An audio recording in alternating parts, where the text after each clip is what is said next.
From author Brian K. Morris comes an epic tale of armor forged by a god, a hero forged by courage, and an ancient menace poised to re-emerge and threaten our world.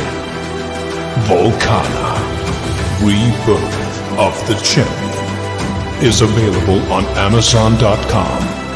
Get your copy today.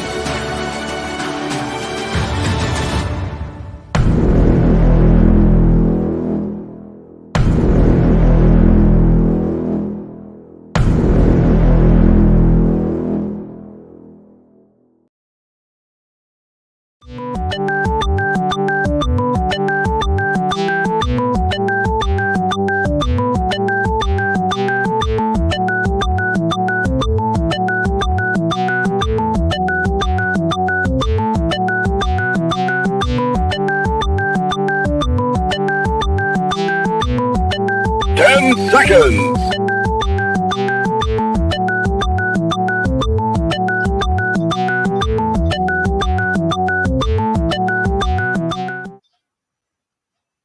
And good evening, everyone. How the heck are you? Welcome to Clever Title Pending, where we talk about creativity with other creatives and the business behind what we do. So anyway, hope you're having a great Tuesday night for this April 6th, 2021 edition. We've got a couple great cosplay guests tonight. They're old friends of mine, and I think you're going to love them. And we await your questions. This is the time to grill them, interrogate them, and learn what they all do. And they've got a lot going, which is really kind of cool. But we've got some people to thank. First of all, we want to thank the Rising Tide Broadcast Network for powering this show. Please take a screen capture of what you see there. We've got entertainment and information 7 days a week, and we talk about comic books, we talk about cosplay, timepieces, adult beverages, how to get ahead in this business, and how to kill each other safely with bladed weaponry. We've got it all right here at the Rising Tide Network, and we hope you'll support our shows and the people who do them. And if you are watching this on YouTube, please give this a thumbs up if you're enjoying any part of this. Also, same with Facebook. If you're watching us there, please not only give this video a like, but also like the page you're watching it on as a thank you to our host. And speaking of thank you, we want to thank Plasma Fire Graphics, plasmafiregraphics.com, when the look of your book matters to you. They did those two trailers at the top of this program. They can do that for you too. You'd be amazed at how affordable Jeffrey Hayes can be, which probably sounded better in my head than when I just said it. But anyway, please check out plasmafiregraphics.com. Also check out their great Facebook page, Plasma Fire Graphics, when the look of your book matters to you. And we want to give a special thanks to our Patreon subscribers. We just took on a couple new names. Oh, I forgot to load it. Molly, I apologize. But anyway, we didn't put it in this one here. So anyway, Patreon is a great way to support your favorite creators with a modest monthly stipend, and it does help a lot. We are on the air and growing because of the support of our Patreon subscribers and our subscribers on YouTube. We thank you all, and if you want to get more information about what you can get in exchange for that modest stipend, go to www.patreon.com/Brian K. Morris, and the word Patreon may come up more than once during the course of the show. Anyway, I've got two dear friends of mine that I know from the Superman celebration in Metropolis, Illinois. Yes, it's a thing. Look it up. But anyway, we've been friends for a long, long time. And during the times we're not down at the celebration, I've got two friends here who have created their own cosplay group, pair of ladies that do some terrific cosplay and other things too. And we're about to bring them on right now. And I am going to introduce, and we're going to unmute you so that you can actually talk and it's not just me, which gets old real fast, trust me. But anyway, I want to introduce Pretty Canary Cosplay and Crayle Cosplay, Kelly Guentner and Vanest Crayle. Thank you, ladies, for being here. I appreciate you taking this time out to be here. Hello. Thanks for having us, Brian. We appreciate it very much. Well, you say that now. But anyway, no, wait. Seriously, we're going to have a good time tonight. And what we're going to do is we're going to give each of you the floor. We're going to put you up the center screen here. And I want you to introduce yourself and tell everybody why you're so darned awesome. We'll start with you, Kelly. All right. Well, I'm Kelly Guentner. I'm so darn awesome just because I am. Deal with it. Duh. So I'm a cosplayer. I've gotten into video content creation over the last year. The pandemic kind of sparked. I had an idea rolling around in the back of my head or a friend of mine suggested this idea for like drunk history, but for comics. So drunk comics. And I started doing that. And then that's sort of led to some other things that we'll be talking about later this evening, I'm sure. And I just love creating. Also a writer. And basically, I just love creating. I love comics. I love superheroes. I love fantasy, sci-fi. And yeah, I could talk about pretty much all of our fandoms ad nauseum, as Brian knows. And we will. Yay! Yay! And we love you. Thank you very much. And now, Crayle Vanest, tell everybody why you are so darned amazing. Hi. So, I could have told you 100 reasons why I was amazing off the top of my head before you asked, but now you've asked, so I can only remember a couple. Darn. You should have let us tell why the other one was amazing. That would have been a much longer answer. Yeah. Yeah, that might have taken up the whole broadcast tonight, just us complimenting each other back and forth. But my name is Crayle, and I got into cosplay, as my friends Mark and Ruby, who got me into it, affectionately say, because it keeps you from having money for drugs. They picked the more expensive one. Thanks for nothing, Mark and Ruby. Yeah, exactly. So what happens is they started me watching Arrow just as it was getting popular. I had already been nerdy, but I wasn't really friends with a lot of people who were. Like, I was in college and I was still just like embarrassed, like, oh no, like I should have outgrown all of these like sort of nerdy genre interests. And they were like, no, have fun with your life. And so I went to a convention and just wore like a Star Labs t-shirt and a skirt and some glasses, like Felicity when she first meets the Flash, and well, shortly after that, and Friction catches her shirt on fire, so she has to wear a Star Labs tee. And people were so excited just to see that like small reference that I was like, okay, you guys, you wore me down, you got me to a convention. Now I'm seeing all these people having fun with it. I've got to do it. Then aside from cosplay, I am a freelancer right now. I've been focusing mostly on editing works of fiction. And then I make Pokeball dioramas, mostly for fun, but I do sell some of those. And I have too many hobbies, really, but... And they're all expensive. Nonsense. Oh, yeah, they are. Yeah. Well, very cool. Very, very cool. And I have one of Crayle's Pokeballs right here to show off. Oh my goodness. Now when you press the button, does it like do the lights and everything and the 30-second, stock shots and everything? No, it's just super detailed and gorgeous. Let me give you the full screen there, Kelly, so you can show it off. Oh wow. That's not just fun, that's a work of art there. They really are. One is called Sand Slash, and I'm going to tell myself. I had to ask I'm a fake geek girl. I guess when it comes to Pokemon, I don't know my Pokemon, so I had to ask my husband like 6 times tonight before the show. He finally had to write me a note what the Pokemon's name was. Sorry, Crayle, but no, that's okay. Art, when I see it, they're gorgeous. They're absolutely gorgeous. Like, yeah. Really, I'm knocked out by that. That's incredible. But, a lot of us here in, the creative fields don't just specialize in just one thing, like Kelly's just started doing a lot of aggressive broadcasting right now. Crayle's just listed all the stuff she does. I'm boring as hell, but anyway, I have other things to do. But now, Crayle's just talked about how she got into cosplay. Kelly, please tell everyone how you discovered the world of cosplay. Oh, that is an adventure. You've heard this story before, Brian, right? I sometimes ask questions that I know the answer to, yes. so that my audience will share. It's a delightful story. oh yeah. I heard of it. Crayle showing off her drinking cup there. Yeah. Okay, I'm just stealing the spotlight from Kelly. That's what I do. Well, that's okay, because I know how to do it too, everyone. So anyway, I'll keep you two in line. Mine is boring, so yeah, the design that was on it wore off. I did not plan that well. Yeah. Well, okay. Once I start my story, yes, I'm gonna steal my spotlight. Go for it. Go for it. You got the floor and all the dirt on it, so go for it, Kelly.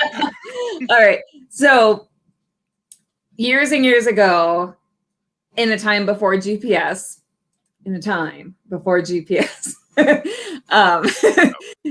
my sister and I were traveling to Florida, and this was back when, for anyone too young to remember, this was back when directions were printed out on the computer. So, it's still the age of computers, but directions were printed out on pieces of paper that we read, and we liked it that way. So we were driving to Florida, and I was already a Superman fan because I loved Lois and Clark when I was younger, and my sister and I had made a point to track down all the Christopher Reeve movies way late. Like, we got into the Christopher Reeve movies after Lois and Clark, but we tracked them all down. It was kind of our thing to watch them all together.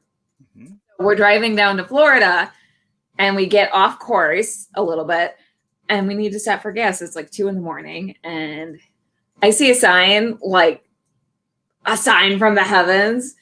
Cue the angels singing. I spare you my attempt at that. And the sign says Metropolis, home of Superman, like, 2 exits away. And I look at my sister, I'm like, Michelle, we need to stop for gas there. And my sister's like, whatever. I don't care. It's 2 a.m. We'll stop wherever.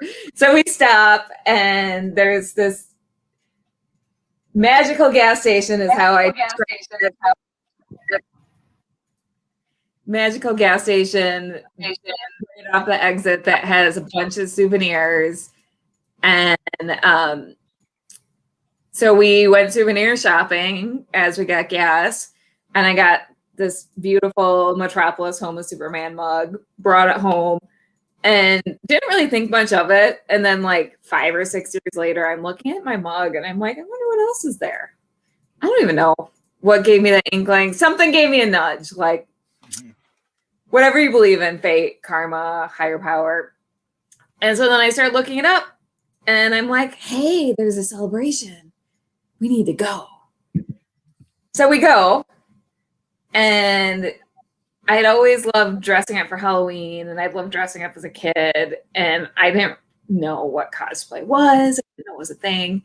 So my sister and I go to this celebration, and we saw there was a costume contest, and we brought costumes.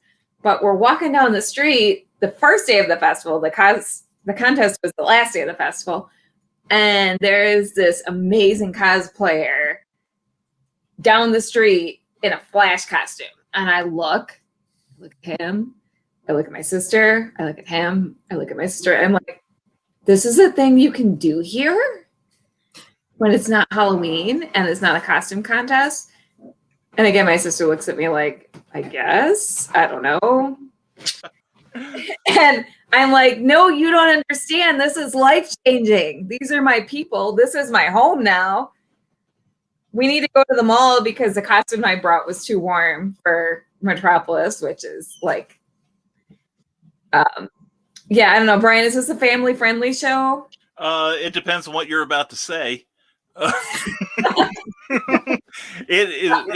Go for it. Our people understand. Okay. I most recently described it as hot as inside the devil's asshole. That's fair. Yeah, and just about as humid too. Not that I know, but not. Yeah. So I dragged my sister off to the mall and threw together like the most slapdash of Black Canary costumes I possibly could. It was a swimsuit and fishnets, and at the time Hannah Montana was big, so it was a Hannah Montana blonde wig. Went back, walked the Metropolis streets, and people were so they like went crazy for us. My sister had a Supergirl costume, which was much cooler than my movie accurate Jean Grey Phoenix costume. And people were just so welcoming, so accepting. And I was like, okay, these are my people now. This is what I do now. This is who I am now.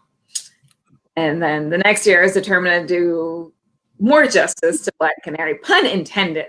Yes. And then it's just gotten crazier since then.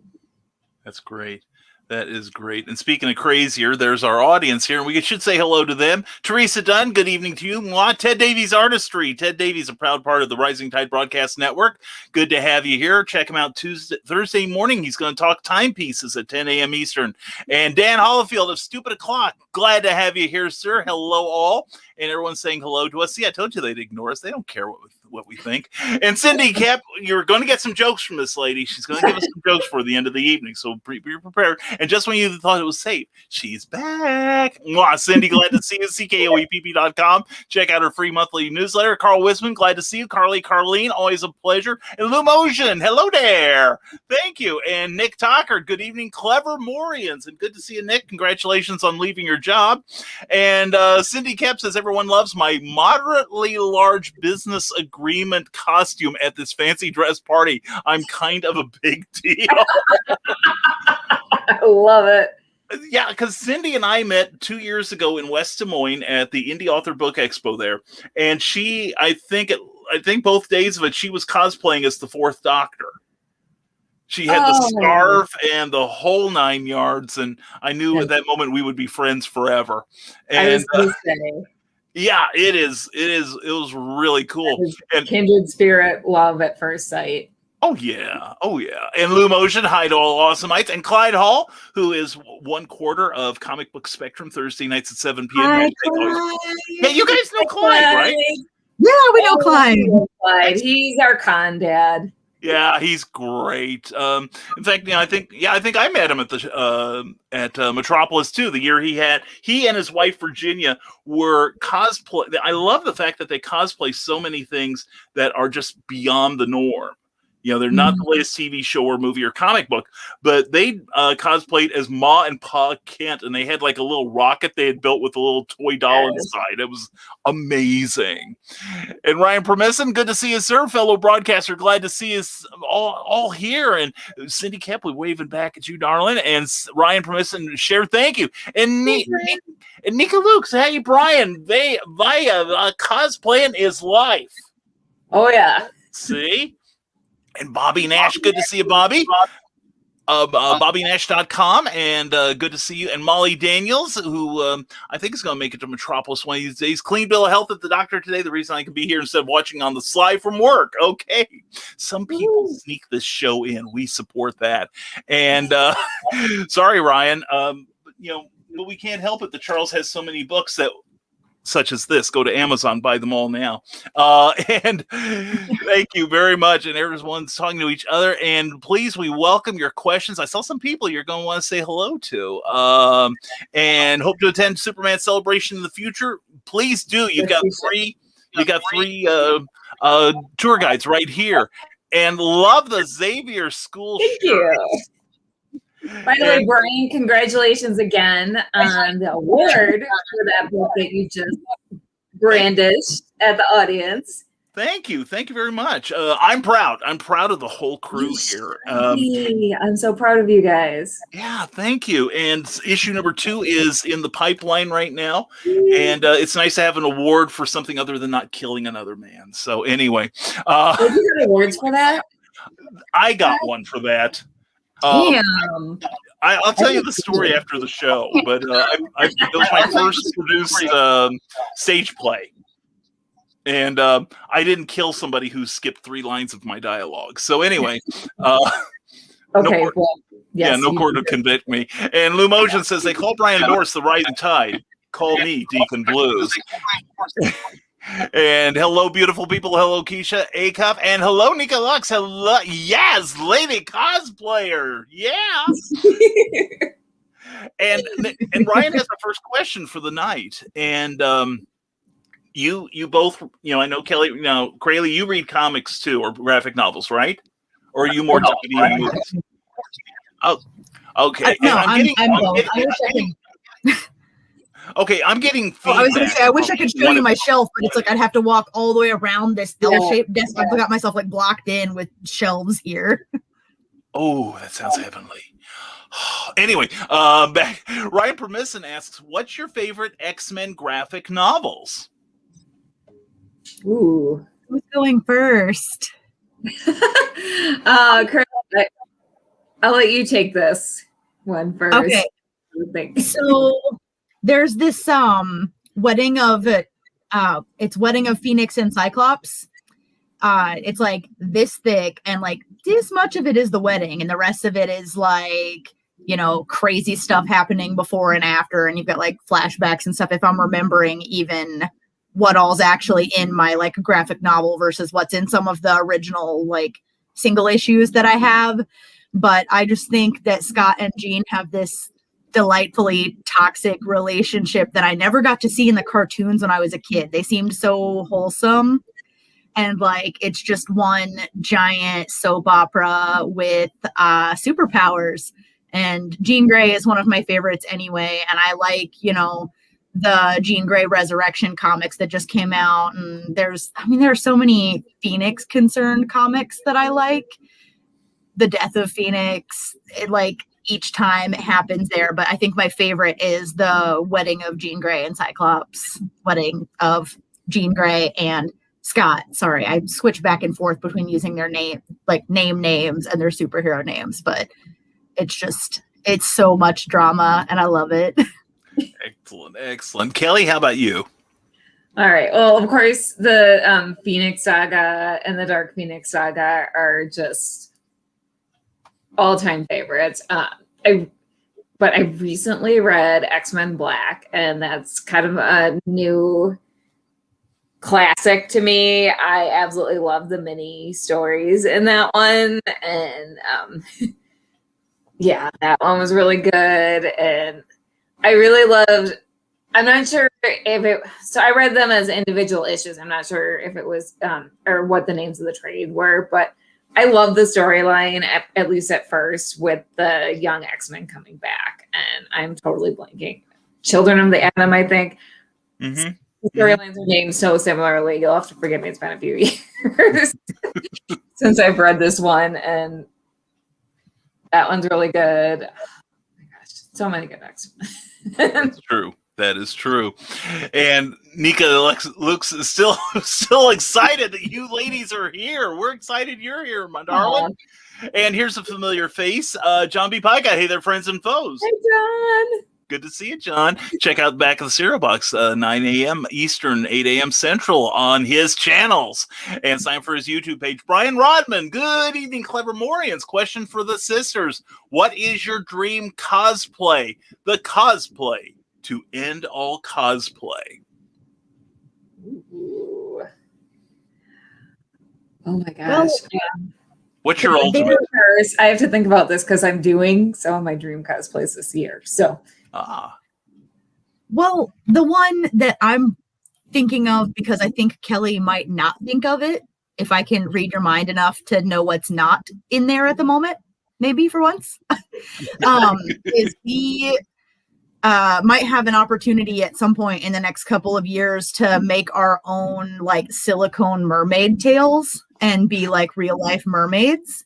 And there's so much we could do with that, because we could cosplay mermaids from like, some of our favorite Disney or anime shows and movies, but also like we just want to be pretty mermaids.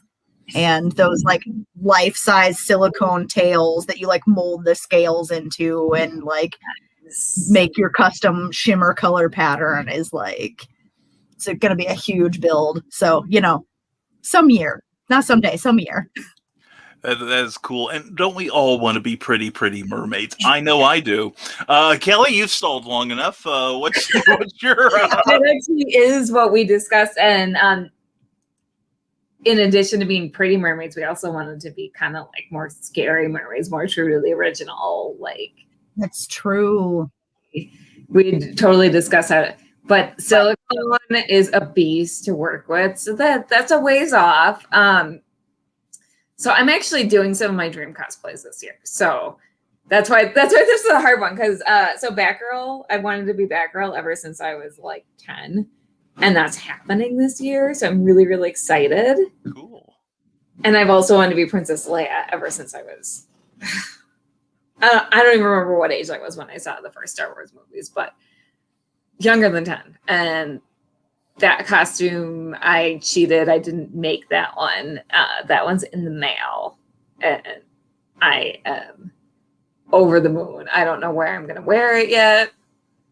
I'm just going to have to like go out and do a photo shoot as soon as I get it, because my inner child is screaming. When I ordered that, I was like, yes. Well, now, which Leia is it? I gotta ask. Is it like Death Star Leia? The Cold Planet Leia, or the Hoth Planet, or that one where most of the guys will be following you down the street. It is not that one. Okay, that's enough for Kelly. Anyone, thanks for watching the show. Anyway, no. So I really, really wanted to do her Endor gown, but that was unfortunately out of my price range at this time. So it's gonna happen down the road at some point. But so I'm doing the senatorial, aka the cinnamon bun hair, classic look, the iconic look that's almost as iconic as the metal bikini. Yeah, there we go. No, are you gonna put headphones in the buns like Spaceballs style? Oh, yeah. Yeah, maybe. Yeah. Get like Wi-Fi or something so you can like jam to the local radio stations while you're wherever you're at. So showing us off. There you go. Yes, there's something to send off for. And Nika's still over the moon. We're over the moon. You're here, darling. Good to see you. X-Men. And Nick Tockard has a question. What do you look for characters that you cosplay? You know, give us a list of some of the characters you've done, and what made you choose those characters? Let's start with Kelly this time, because she keeps pushing Crayle under. I was going to say, I'm sorry, Crayle. I've been really unkind to you. Okay, so I pretty much have to have a connection to the character. I have to like the character. So I have a type. I think it'll become clear once I list the characters I've done.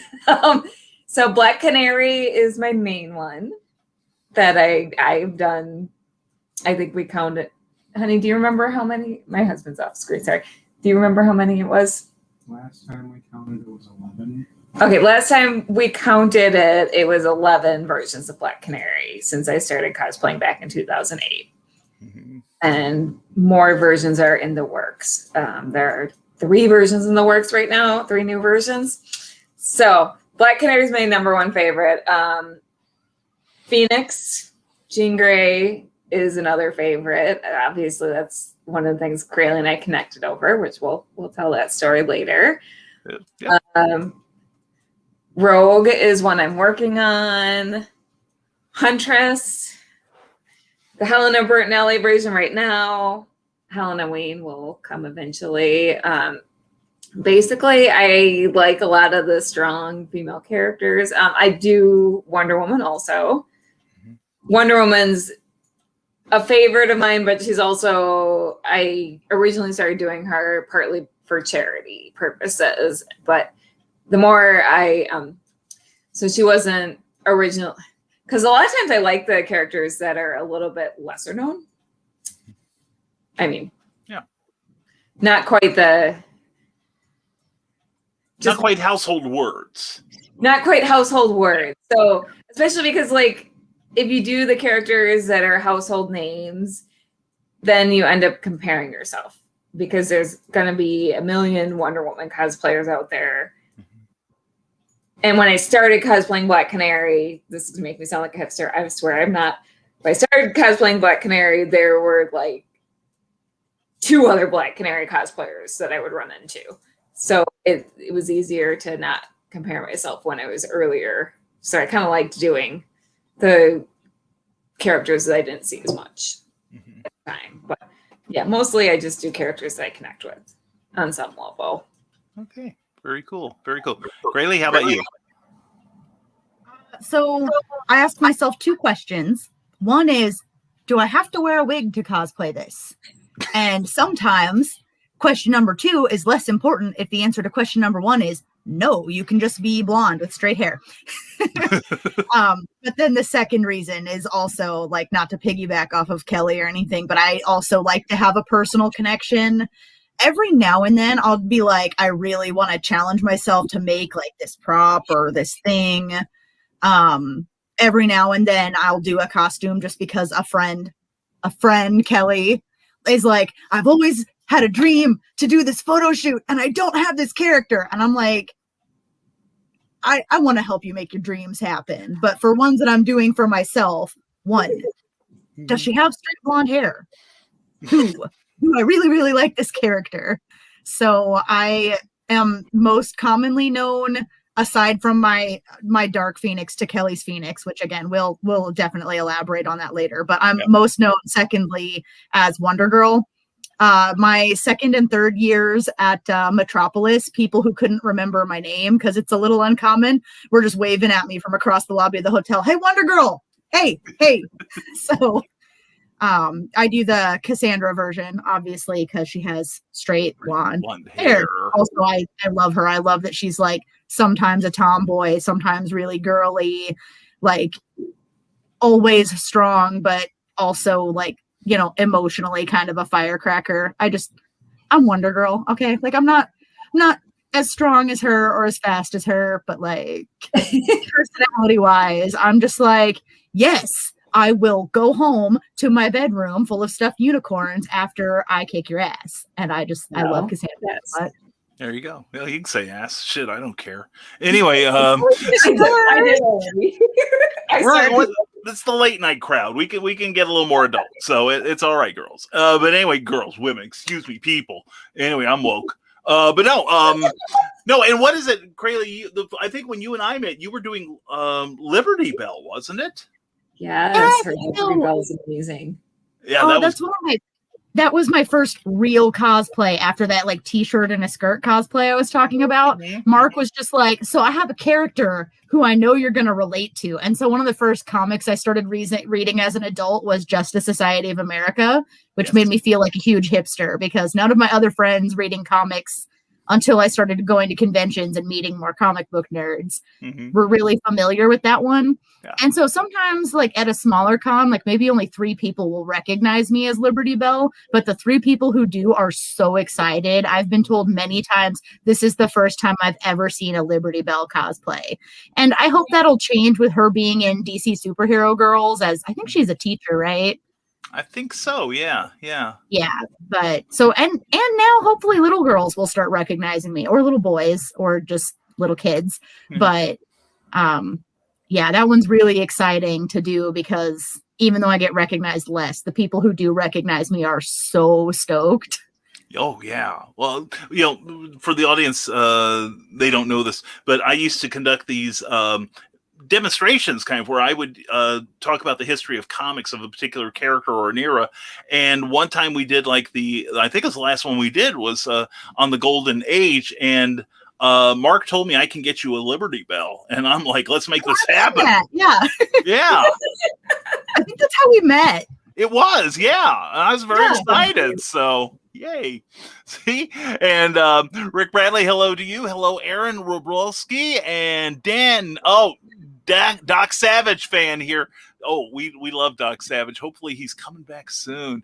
Rick Bradley would like to know, what prop are you most proud of that you have made? All right. I think it's been a while since I've made a prop. Really, will you take this? I'm sorry. Yeah. So here comes the bus. I'm terrible at thinking of my feet tonight. You know, I actually was hit by a van. It's not quite a bus, but it's close. In high school. I was going to say, do you know where Kelly was at the time? No, I don't. This was back in like 2010. We didn't know each other yet. Anyway, go on. So this may not count as a traditional like prop, and I've been getting a lot of help actually creating it, including Kelly helping me the last time I saw her. But I had the idea, and I'm so proud of this idea. Like, I will brag on myself. I think it was really genius. So 3 characters that I cosplay or am cosplaying coming up are Siren, like Mira's twin sister Siren, my Dark Phoenix costume, and the Mia version of Speedy. And all 3 of them wear red bodysuits and over the knee yellow boots. And my calves and thighs are large. I fenced and then I powerlifted for a while. And so it's really hard to find tall boots that fit over my legs. I think it's not easy for a lot of people anyway, because clothing manufacturers sometimes are like, so your foot got bigger, but we're going to leave the calf shaft the same diameter. But so what we do for my Phoenix suits is we just sew yellow fabric all the way up my leg, and I wear little yellow either heels or flats, depending on versions or just how my feet feel, over the yellow part of the bodysuit that's kind of giving like an illusion, like boot covers only going like most of the way up my leg. And so around the same year, I needed to prepare the Mia version of Speedy in the red suit and my Siren. And I was like, I do not want to make 3 more of basically the same suit with a different symbol on the chest. And let me tell you why. It's because to get that yellow spandex up over the red spandex, we basically have to like keep the feet on the red suit and then pull the yellow like spandex legs up over it. And to keep it like matched up correctly, because spandex is so hard to work with, I have to wear it. So I have bled in every red bodysuit we've ever made. Oh, no. And I was like, you know what? I don't want to make 2 more than I need. And I had this like light bulb moment where I was like, what if I take the same red backing that's made out of the same material and just make like squares with the emblem that I need on it and make them swappable? And the only thing left to complete it is I need to sew 4 snaps. Like 4 snaps between me and the most genius cosplay idea I've ever had. So very cool. I'm so proud of it. I'm going to brag on myself again. Like, I had that idea all on my own, just out of sheer not wanting to get stabbed as much in the legs. Practical and practical in so many ways. I think it's genius. That's great. Very genius. Yeah. Kelly, how about you? Okay, I've got mine. Mine is very, very simple. So for my Zatanna, I came up with a pretty ingenious way to look like I have cards floating between my fingers. Just glue them onto fishing line. It was super inexpensive, easy, like just, and it looked amazing in pictures too. Like, it looked like a Photoshop effect that was really well done, but like it was practical. Nice. So I can't wait to take that to cons, because like, yeah, if you're looking up close, you can see it, but from far away, no. And it's just so, it's like low tech compared to the amazing props that some people make, but I was still proud of it. I was like, this is a fun little practical magic effect, and I'm a big effects. Yeah, I could see that. And we are starting to get some questions. We're going to be flashing some people across the screen here, and we appreciate everyone's participation. Heather Ellen, wow, thank you for sharing the show. Please, everyone, while we're on, please share this show on your channels so that people can see these wonderful ladies here.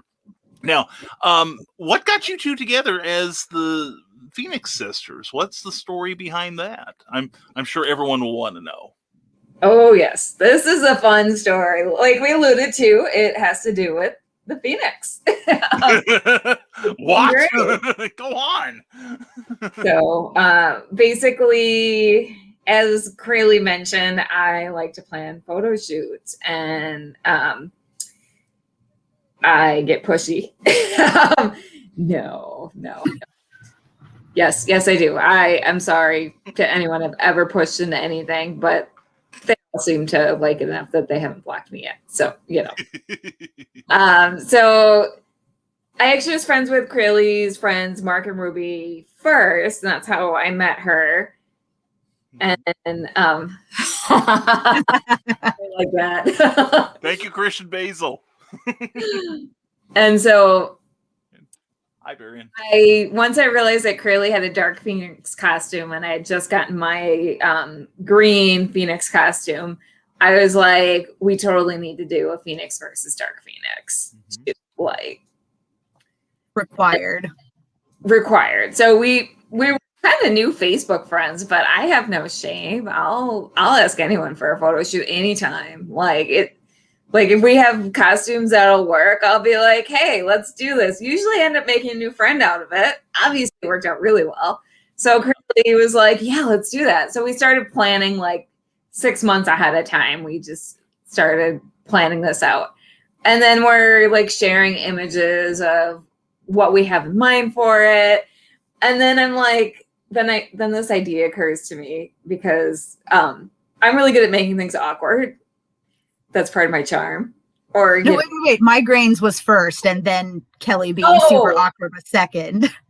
Do you want to tell the migraines part, and then I'll tell the awkward part? Yeah.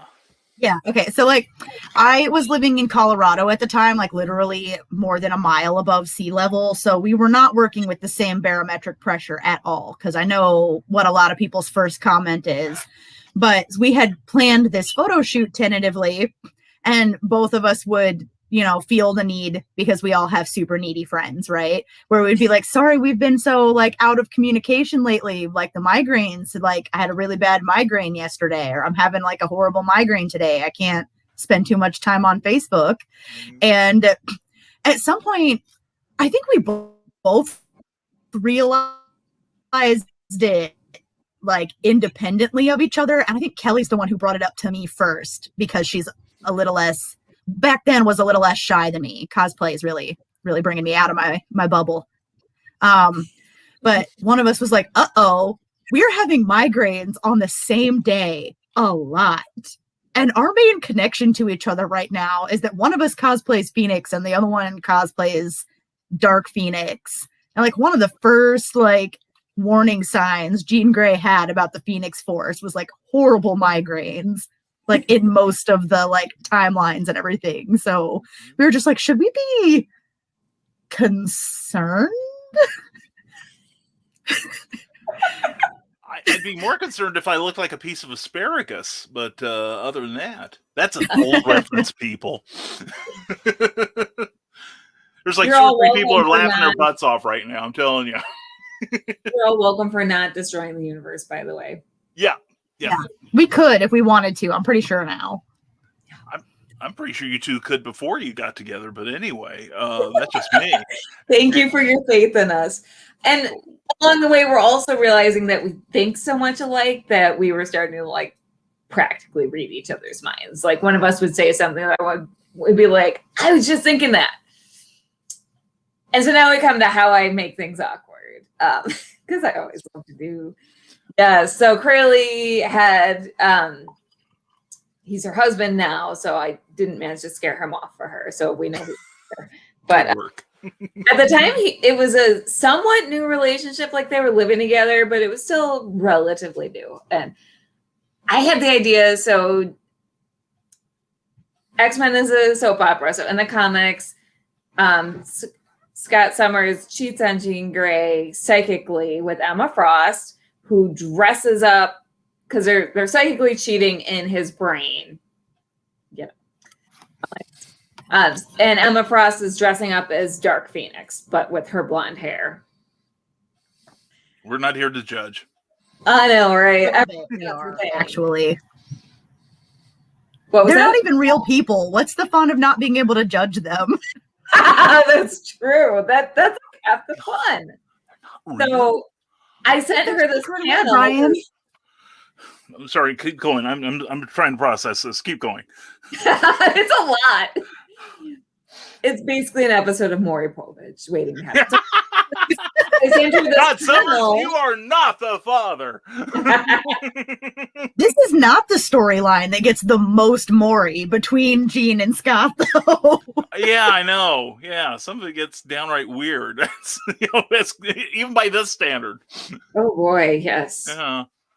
But so I sent her this Pamela. It was like, I don't know how your boyfriend feels about cosplay or how you feel about this, but how would your boyfriend feel about getting partly shirtless and letting us fight over him? Your boyfriend And I was met, by I the was way, and you and I are just starting to bond. And I was like, he's never done a cosplay and he's never indicated any interest in doing his own cosplay, even though he's supportive of mine. But I think I could make him do it. I think I could. That's kind of a given.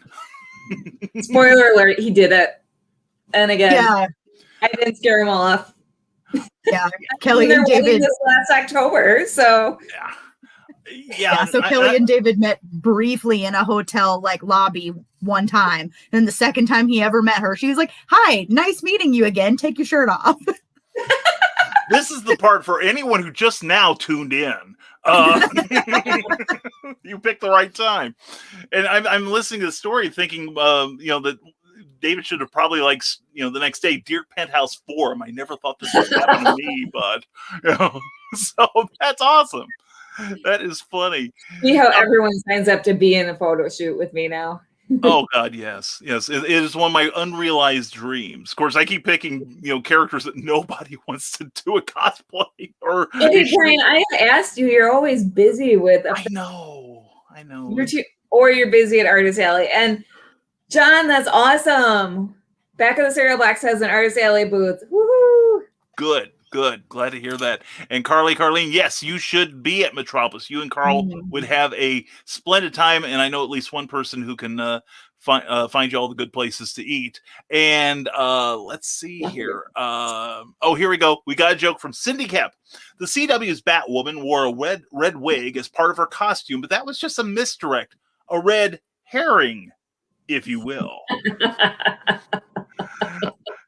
And Molly Daniel says, okay, I've got another con to apply for, becoming the queen of the waiting list or starting to become the said queen of the waiting list. And want to say hello to Varian Grant of IndieVolt.com. Glad to have you here. And you guys know Varian? Nope. Oh, you should know Varian. He's cool. And Legend the Traveling TARDIS is like, no, if money and tech were not an obstacle, what cosplay would you design? Aside from the mermaid outfits. Or is that your ultimate? Well, that's definitely the ultimate. Other than that, something with big wings. Probably a hawk girl or literally anything with wings. I just want big, gigantic wings. Was it a SpongeBob reference? We'll wait to see if he gets to comment. Yeah, I thought that was a Red Bull comment. No, reference. I'm thinking Barnacle Boy. Oh, Barnacle. yeah. Merboy. Merboy. No, yeah, Merboy is a character. I know this one. Lou knows I know this one. It's a character from the old Wonder Woman and Wonder Girl comics of the 60s. Ooh. Where was Merboy? it? Merboy and God, I can't remember. But anyway, Merboy was a Merboy, duh. And the other one was a boy with wings, like an eagle boy or something. And the two fought for at first Diana's adult attention, then for the Teenage Wonder Girl's attention, because continuity, what the hell is that back then? So, and Aaron Roboski would like to do Agent 47, the Hitman. Very cool. Now, Bill Stern has a really, and I've got to read this from Lou Motion, who is a comic book historian as well as a great writer.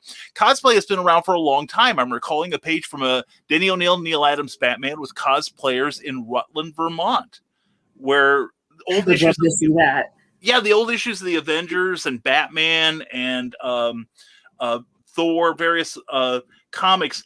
They had an annual Halloween party in Rutland, Vermont. And a number of the comic professionals would go down there and hang out. But one of the things they encouraged was people to dress up as the comic book characters. And I know that there was one, Richard Lupoff, who was a pulp style writer, did one of he and his wife did Captain and Mary Marvel, the originals. Nice. Yeah, so like way back then. That And is right up Crayle's alley. oh yeah, there we go. That's a Everybody's- great Mary Marvel. and of course I love the Marvel family. Of course, I was one of my first cosplays was Uncle Marvel. So Your Uncle Marvel is fantastic. thank you. Cookie did a good job on that, and I don't know if I ever told you, but I did it that one year at Metropolis, and after I had seen a couple of people who knew who I was, I heard someone yelling down the street, "Uncle Marvel, can I get a picture?" Oh. Oh yeah, big major feels, and then she took me to Gen Con later on, the big gaming convention in Indianapolis. And because Cookie's rationale was, I didn't make that damn thing, so you only wear it once.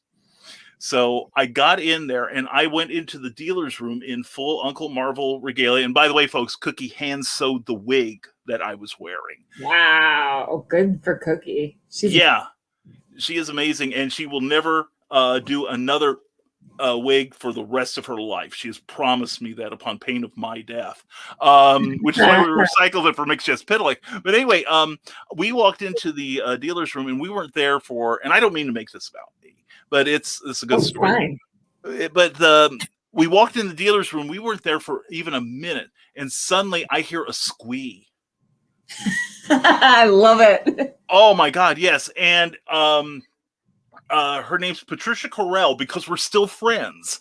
And anyway, I look across the room at the source of the squee, and here's this on model Mary Marvel literally sprinting across the room to hug me. And we get our pictures, we exchange contact information. Like I said, we still stay in touch. She's also a writer. And but what was interesting, I found out later, was that she bought her boots, her Mary Marvel boots, off of eBay. And she'd gotten them the day before the show, and they didn't fit. Oh. But she had worked so hard on this outfit that she put them on, and she, after about 10 minutes or so, her husband was ready to sling her over his shoulder and carry her out because her feet were hurting that badly. And the thing is, then just as he's about to carry her out, she sees me, and then yeah. So, and that was a fun experience. You talk about obscure characters, and people. I had people thanking me for doing that characters. Now, have you ever gotten people thanking you? Saying thank you for doing, making somebody I thought making this person real. Have you ever had that? Or what is your best cosplay experience? For me, that's always Liberty Bell, where people are like, thanks for making it happen. Mm-hmm. Need to get my husband to do an Hour Man. Oh, that would rock. Oh my God. And I love that Liberty Bell. I really did. So Kelly, what's yours? For me, it's usually little kids where they just come up to me and I am the character to them. And it's not a direct thank you so much as it is just, that's all the gratitude I could ever possibly want, though. Especially when I do charity events, I miss them. Yeah, that is beautiful. Howie Odell, glad to have you here, sir. And Lou Motion, by the time she turns to Phoenix.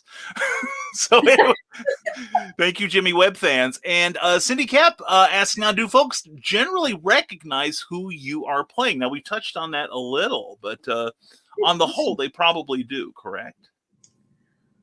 So it depends on the character. Interestingly, so I mentioned that Black Canary is my favorite. I'm sorry, Crayle, if I'm talking over you, but at least I'm not pushing the question on you right away. Giving you time. When I started started cosplaying as Black Canary, most of the time she was an obscure character, not like Liberty Bell obscure, but almost I would get a handful of people at conventions that would recognize me. Mm-hmm. Then Arrow came out, and after Arrow had been out for a couple of years, all of a sudden people started recognizing her. So this character that I've loved, and again, I'm not going hipster. I love it. I think it's amazing. But this character that I've loved and been cosplaying since 2008, all of a sudden is like super recognizable now. It's amazing. Like, That's cool. Other than that, yeah, it really depends on the character. I know that's kind of a cop out, but no, that's nice. It depends on the character. It depends on the version. What about you, Crayle? I've never done a character that no one recognized. I mean, sometimes people mix things up a little bit. Like when I'm doing Wonder Girl, I've had kids or people walk up to me and be like, that's a funny looking Wonder Woman. What's going on? Is this like an alternate timeline Wonder Woman? And I'm like, actually, I'm Cassie Sandsmark version of Wonder Girl, which isn't even the only Wonder Girl there is. So like, I understand the confusion. But I've still never had like no one ever recognize stuff. I went to the last day of it was either ICC or Gen Con, where the last day I had overheated the day before or something, and I was like, well, it's a good thing I packed this back up like sort of casual costume that I was expecting no one to recognize. It was literally just like a headband from like Claire's that had like a little pearl drop right here and some like fine chain that goes on my forehead and a long flowy tan shirt over shorts and a pair of like little ankle boots. And one person was walking past me in Artist Alley and then stopped and then backed up a couple steps and was like, are you supposed to be that girl from Neverending Story? And I was like, yes, this is my casual childlike empress. And like, I was impressed that even one person recognized that without me saying it. Because like, once I tell you, you kind of can't unsee it. It's like, yeah, if she was an American teenager for some reason, this is what her outfit would look like. But completely out of context, this one person randomly was like, is that a Neverending Story cosplay? Just like dressed down. So that's impressive. That's amazing. Yeah, that is. It was. Cindy Kep says Arnold Schwarzenegger was asked if he was going to attend the 18th century composer costume party. He said, yes, I'll be Bach. This means Cindy likes you because she's giving you jokes. Oh, yeah, I really do. Now, let's see here. Cindy also asks, what's the most complicated cosplay you've done? Now, Crayle talked about one she simplified. But what have you had any costume that's like a bear to put on or a bear to be in? Oh, yeah. Or can you narrow it down to just one? Yeah, my husband's off screen. So Captain Marvel for me. And we were talking about the DC Captain Marvel. I'm sorry, the Marvel Captain Marvel. And that's a whole thing. Well, you'll have to forgive me. I love them both, and they're both Captain Marvel. But yeah, so I made a movie version of Carol Danvers' Captain Marvel, and that was all hand sewn. And it was before the movie came out, so I am like buying. There were no good pictures on the internet because mostly it was of her green suit. So I'm like buying every Entertainment Weekly I can get with like promo pictures, and finally they came out with a special and looking at it, and every time I look at the design I'm like, oh, this is more complicated than I thought. And it was so complicated that my eyes were going cross-eyed. So I'm just gonna look at it a little bit at a time and just sew this stupid thing and just like pretend the rest doesn't exist. So I'm just like sewing 3 pieces of fabric together to make this tiny design. And then putting it on also and wearing it is a beast because it's got, I don't even know how many pieces it has. I think it's got like 6 pieces, 8 pieces. Wow. We don't think about these things. We just go, oh, I've got this costume. I'll wear this costume for this event. And then you get to the event and you look at the costume. You're like, why did I do this to myself? And then you put the costume on and the kids get excited. And then you go, this is why I do it. Very cool. Very cool. Crayle, how about you? My most complicated one to make was Bombshell Ravager. If you are in a position to Google what Bombshell Ravager looks like and you don't, you should. So she's got like an under corset that's like super specific, and then a bustle that's like black and orange or dark gray and orange, depending on which photo you're looking at. And then like a half orange, half black bandana and a white wig. And I had to style the wig because it has some small braids and some fat braids and some of it loose. And then there are those like braid wraps to go around part of it. And so I styled the wig all by myself and did, there's buckles everywhere. There are 8 million buckles on this. So it's like, I would think I was done with the costume and go, my black boots don't have giant buckles over the top of the foot, and I'd have to go cut fake leather scraps. And so like I was literally just going to like thrift stores and craft stores and anywhere that buckles were on sale, just buying any sort of tarnished bronzy colored buckle and being like, I don't even think I need this. And I used every single buckle I had and was still missing some buckles by the end of it. And it's like an off the shoulder shirt, and I couldn't find the exact one that I needed, so we had to alter one. And it just has 8 million tiny little pieces.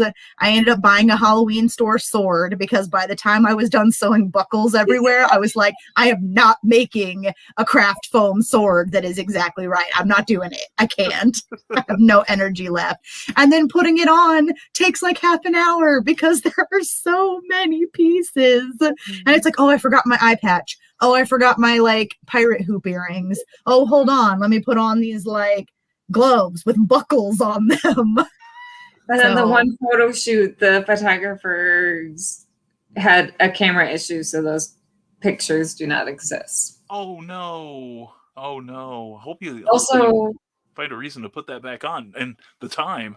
I will. I'm gonna alter it more to my liking and then put it back on. But are you not counting Lagatha because she's not completely done? Yeah, I wasn't counting that because it's not completely done. Lagatha's an even bigger, harder build than Ravager. Although for a lot of the same reasons, because like again with the braids and the like layers of like leather over cloth over whatever. So Lagatha from Vikings. It's going to be amazing when it's done. Yeah. It's kind of been a project that we're working on together, and Crayle is going to rock it. She's going to be a Viking princess, or I don't know if Lagatha is a princess. I haven't watched the show, but she's going to be a Viking queen. I don't know if Vikings have queens. I need to watch the show because I hear it's amazing. There you go. If you're stressed from like the past year of stress, you do not need to watch the show. It's I just want to watch an emotional commitment. Well, that leads me to a question I had that how, all of us are social creatures, to one degree or another. How have you gotten through the last year? What have you, aside from, like working on, okay, and Kelly's starting to cackle, so there's probably an evil. Have I gotten through it? Yeah. But no, how have you gotten through this this last year? 2020. How without having the ability to go out and like meet each other, like folks, this is the first time the three of us have actually talked in well over a year. Where I am. Yeah. Well, like I mentioned, I started Drunk Comics when lockdown started, and so drinking helps. No, it's not the drinking. It's doing Drunk Comics gave me. It sounds cheesy, and I'm a cheesy person. The people who know me already know this. So it gave me lots of people were really interested in doing it with me because everyone's in lockdown. So I was recording last year. It was bonkers. I was recording Fridays and Saturdays. Wow.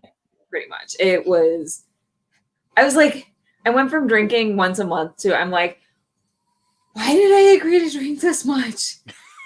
That part was not great, but the social aspect was amazing because the way I do it when I record shows is I always allow at least an hour beforehand for just breaking the ice. That makes for a better show anyways, but also for my own sanity.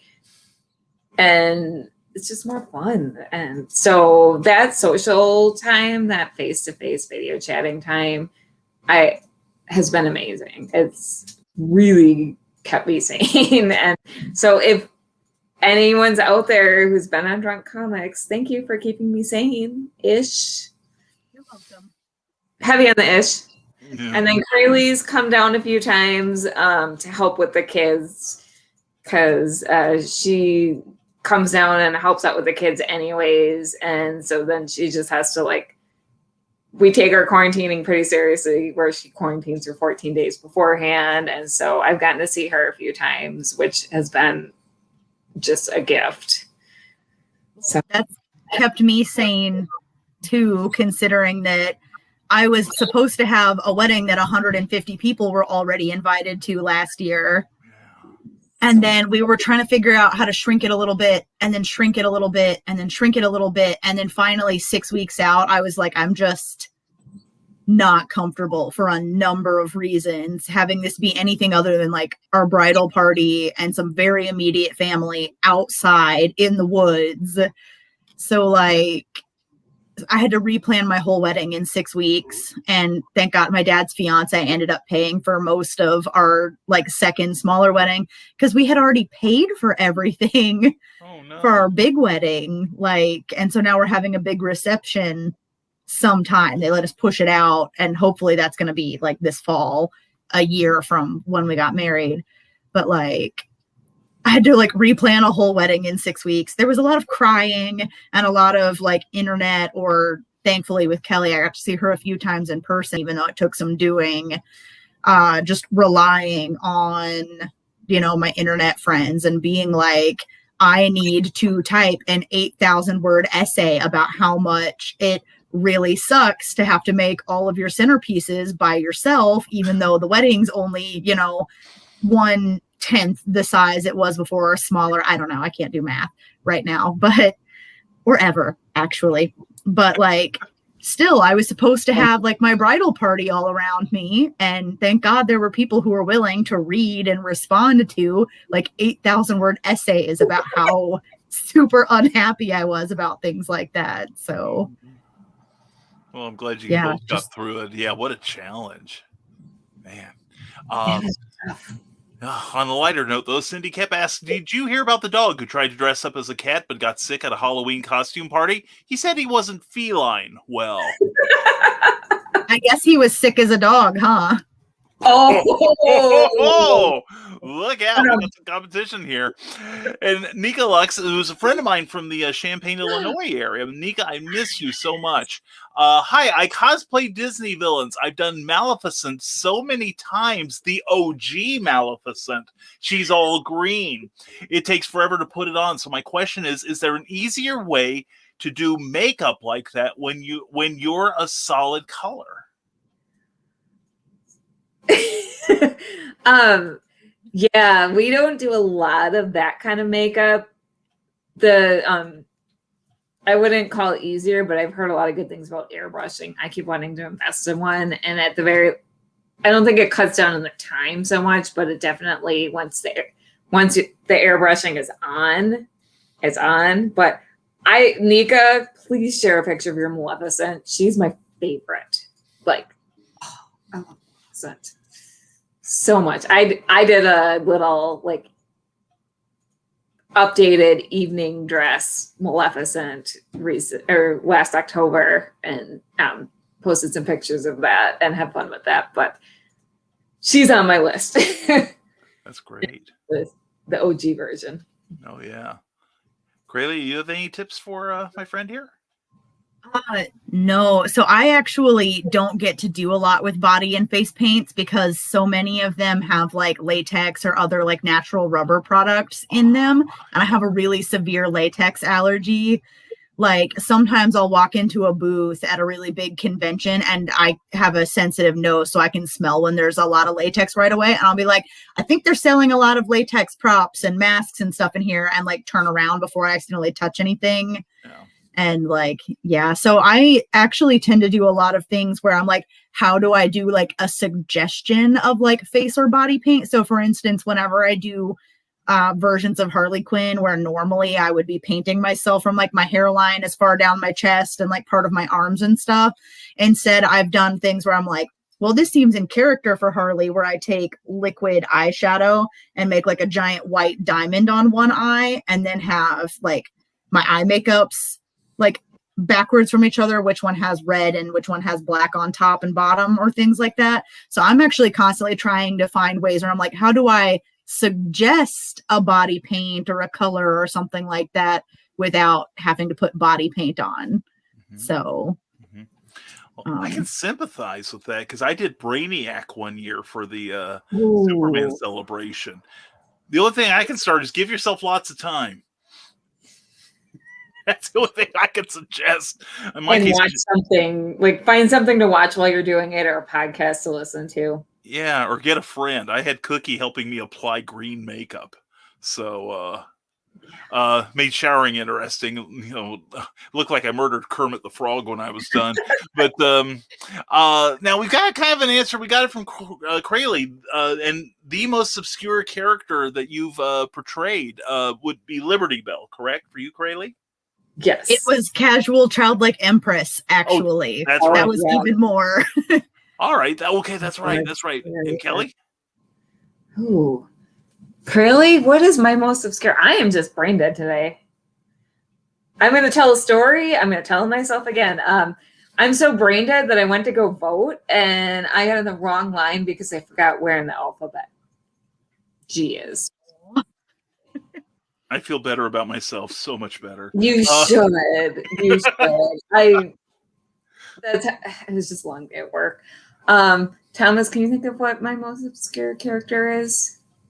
I'm trying to think. Your versions of Black Canary are definitely more obscure than others. I was gonna say, because didn't you do like a 90s version of Black Canary from the comics? I think that probably would be, like, if we're talking versions, that's my most obscure version. I did the Dixon era Birds of Prey Black Canary. Most people wouldn't recognize it, which is because it doesn't have fishnets. I had one person think I was Rebirth Canary, so that was funny because it actually shares a lot of design elements with Rebirth Canary. I'm like, no, this is better. So much better. But that design was relatively short-lived before they gave her pants. And I wept on that day. Cindy Cap says Batman has designed a tuxedo version of his crime-fighting costume so he can attend formal occasions. It's a class action suit. And Cindy would also like to know, what are your tips for making a furry? Do you ladies do anything with the furry community? We don't. I used to have a friend, unfortunately she passed away last year, but I had a friend who used to make stuffed animals and cry before sewing with fur. I thought that. Yeah, no, sewing with fur, what I heard from my friend is a bear. Crayle, do you have any tips? Can you think of anything? Other than don't do it. Like, yeah. I mean, some things I'm like thinking myself through the process. Like if I wanted to, like some things I would think to consider would be the eyes where you look out of does not have to match up with where you want the eyes in your character to be. I feel like that's something somebody who's like embarking on it for the very first time might forget or not think about. Like once you start working with like larger head size props, you do what you need to do to make a subtle place for you to see out of that naturally matches your head, but the face on the outer part of the character does not have to match that. And then mouth is usually a good place to have eye holes, actually. To have really good minion costumes, and they see out of the eye holes. Their minion costumes are huge. My husband just wrote something down. My hubby's helping me. He says he thinks Winona, or might be my most obscure character because we did a Winona Earp photo shoot, and yeah, I think she'd count as obscure because unfortunately the show is a smaller show. If you haven't seen it, y'all should. Yeah. I remember the comic book, and I've met Bo Smith, who created it too. Nice. Awesome. We bought Kelly a comic from him. Oh, because she wasn't there. He's awesome. He really is. And listen, of course, the Legend of Traveling TARDIS wants to know, if you had Taco Bell, do you wear the brown pants? Thank you, Christian. And I'm going to be the only person that gets this when Lou Motion says the guy who's cosplaying as an old Image character. It was a Union suit. That's an old Image Comics character. But anyway, the Legend of Traveling TARDIS says, you're going to be flashing people, and then I died. And now here's a for Captain Marvel, Carol Danvers, binary. Yes. That would be interesting. Rick Bradley says Phoenix is one of my favorite X-Men, but Nightcrawler takes the title for my favorite. And Dan Hollifield says, Commander Cody, I love those pre-Rocketeer flying suit serials. And Nika mocks us with her laughter. I gotta say, speaking of Nightcrawler, I'm gonna plug Drunk Comics. We have a whole Nightcrawler episode, and my guest for it was delightful. It's like most episodes are centered on a storyline, but our Nightcrawler episode is just centered on the character, and you should go watch it. Everyone should. Gosh, Kelly, if people wanted to watch this amazing broadcast of yours, where would you send them? YouTube.com/Phoenix Sisters. There you go, folks. And please subscribe to their channel while you're there, too. And please give their videos a like, and please share them. That's how you help these wonderful people out. And Rick Bradley has I think it's an excellent question. When you cosplay, do you also try to act like the character you are cosplaying? Do you get into the character? You kind of role play the whoever you're portraying? I do in short bursts. Like if I see a character that my character would know in universe, I'll approach them in character, right? Or like I'll have quotes and things that I say during a photo shoot to keep myself making the right facial expressions and stuff.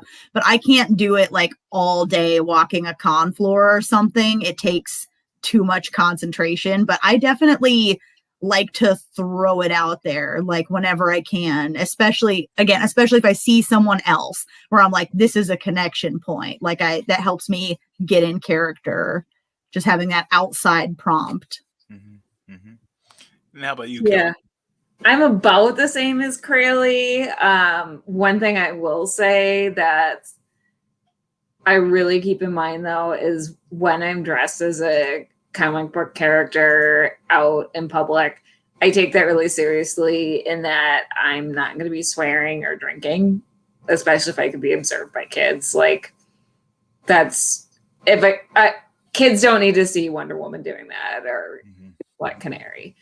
Also, my husband just thought of the actual most obscure character I've done. Thank goodness my husband makes a good wingman. Shannon the Devil. Oh, yeah. All right.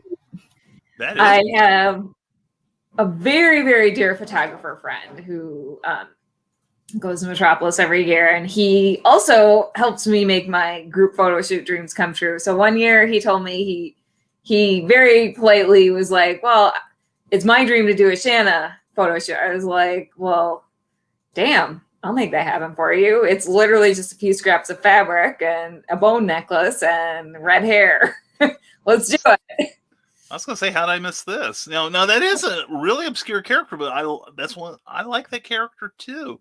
Now, how do you handle, requests for characters that are, say, a little more provocatively dressed than others? Like you said, Shanna's not exactly overdressed for Metropolis weather. He said charitably, but and of course pigs like me who are like, hey, you gonna do Slave Girl Leia? But anyway, but no, how do you handle requests from people, or actually any sort of requests from people, aside from like Mark, who's attempting to make his cosplay dreams come true. But how do you take various types of requests from your fans? Do you mind if I go for it? Okay, because I know you're the one who did the Shanna, but I also have so for instance, like one of my most popular cosplays that I do, which also circles back around to talking about second favorite X-Men or first favorite X-Men, is I love Emma Frost. She doesn't wear a lot of clothes.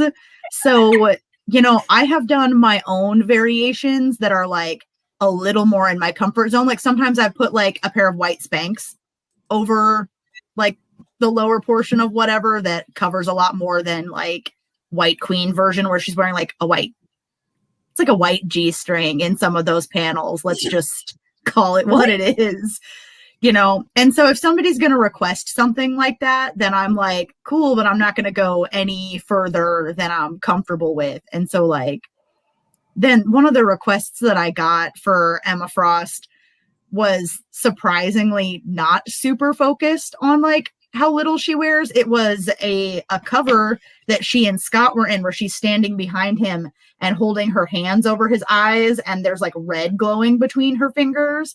And so it was like not a very revealing shot at all. Most of my body was blocked by Scott. We had my husband be Scott again. My husband is just resigned to the fact that he's Scott Summers now. Poor man.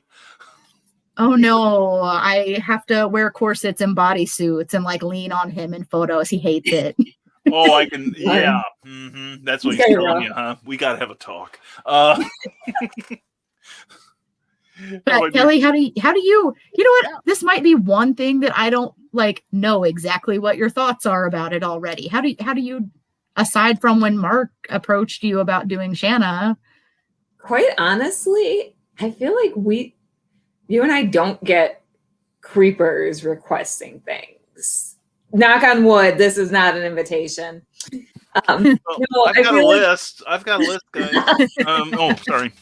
I mean, so I feel like whenever we do get requests, they're in good taste. But also, I'm not gonna walk a con floor dressed as Shanna just because kids are there. I'm just not. But I'll do, and I will do a photo shoot. I had a ton of fun. But I'm not going to do it with a photographer I don't know of, because I'm not going to go off with a photographer I don't know and do a one-on-one photo shoot anyways, unless he's a friend of a friend or he comes recommended, because that's just good safety. Like if anyone out there is just getting started, that's just good safety. Like, we're going to do that. Bring a friend, safety numbers. But I feel like, you should definitely go with your comfort level. But I've done boudoir before for our Patreon, which we will plug soon. Patreon.com/Phoenix Sisters Cosplay. And SIS Cosplay. Thank you. And here's the deal. I'm turning 40 this year, and I don't always love my body, but at the same time, why not get dressed up or down and feel good about yourself to your comfort level? And like Shanna, I felt empowered. I felt sexy. I felt strong. I did. And then like a year or two later, I did Savage Land Rogue, which is basically the same thing. And I was like, yeah, this is basically the same costume with different colors. And I even used like the same necklace. And I had a ton of fun with that shoot also. And with that, like I was talking to a male friend about that and about like sexualized comic art. And then Crayle and I also had the same discussion.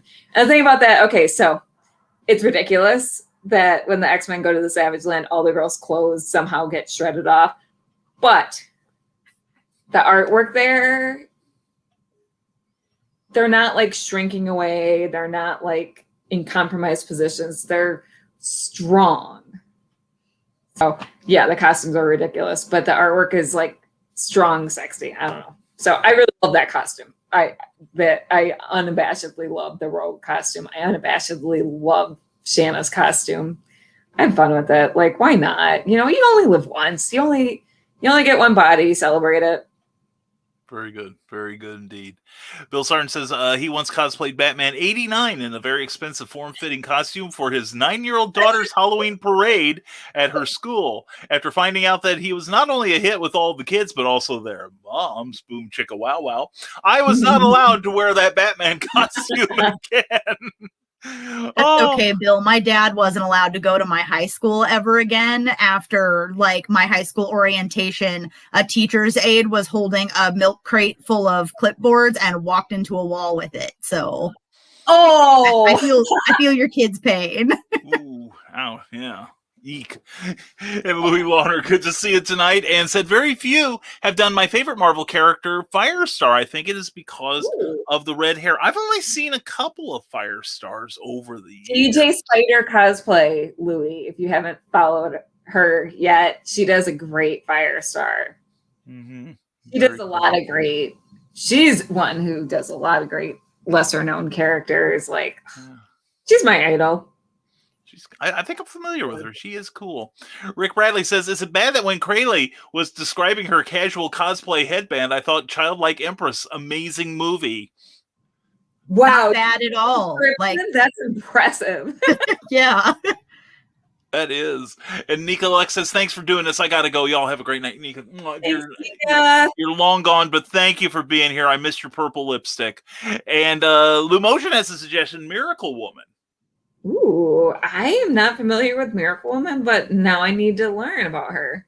Okay, go ahead. Wait, is this like a Wonder Bread Wonder Woman type of thing? Because like you could have Miracle Woman and Wonder Bread Woman together. That's true. Now I like that idea better. But no, Miracle Woman. There was a comic book from the 80s called Miracle Man. It is based on a character from the 50s. It's a British version of the original Shazam Captain Marvel. When Fawcett stopped, here's your comic history for the night, folks. When Fawcett stopped supplying the stories because they closed down shop, the Brits still wanted more material. So they created their own version of the Marvel family. Alan Moore brought them back in the early 80s. And did a series of comics that originally they were Marvel Man in Great Britain, but Marvel said, no, that's our name. So they called it Miracle Man. And Miracle Woman, without revealing the whole spoiler thing, basically she is to Miracle Man what Wonder Woman was to the New 52 Superman. His mate, shall we call her. Mm-hmm. And she's wonderfully done. But it's basically a very stylized bathing suit, really. One-piece bathing suit with boots. And I think like wrist gauntlets or something. I feel like that's a lot of superhero outfits. I've got homework to do. Yeah. Well, in fact, if either of you have an Ollie's store near you, my local one has the first 3 hardcover volumes of Miracle Man. Okay. Marvel was reprinting them because Neil Gaiman was the last writer on it. When Moore left, Neil Gaiman took over. And Neil wrote it, took it up from where Alan Moore did, from the point of view of a superhero enforced utopia. Oh. Yeah. We can talk about this later. I can fill you in.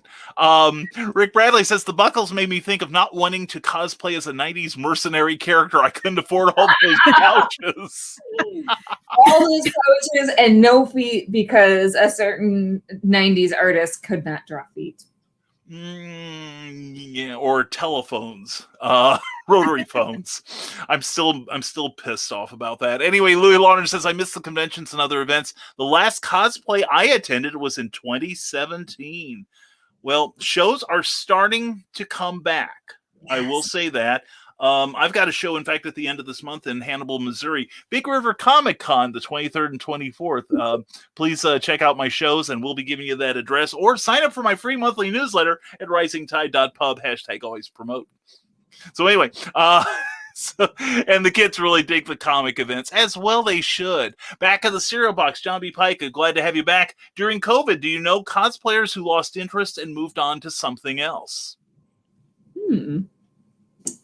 That's a great question, John. Thank you. That is a good question. I know a few who kind of got stuck and stopped making things, but not who decided to quit cosplay for good. More just I kind of shelved it for now. What about you, Crayle? Same. And like myself included, where like one of the things that finally got me to take off making my Pokeballs and getting so much better at them was I was like, you know what? I'm not as motivated without the deadlines, and I'm a little sad about my events being canceled. And so I just don't want to work on my costumes if they're going to remind me that I'm sad. And so I made more progress on my Pokeballs last year than I did the 2-3 years previously, like combined. So, but I don't know anyone who's like quit because they couldn't go yet. I might find out as things are opening back up. I hear someone who's like, yeah, you didn't see me there because I, after last year, moved on to other hobbies, but not yet. I do have to thank John because he's part of the reason I'm getting back into cosplay, because he gave me a chance to do a comic review show.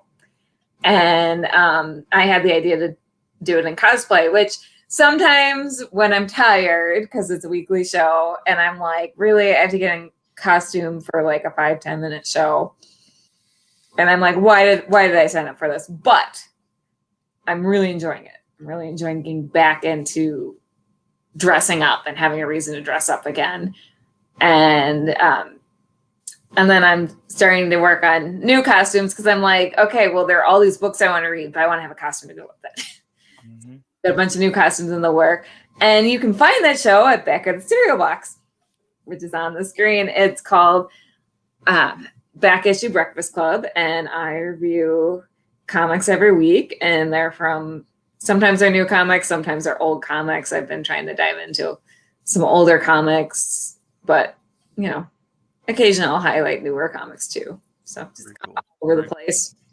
And what time and day of the week would that happen to be? Oh, Kelly? Thank you. Tuesday mornings. I think it's 8 Central is usually when they go live.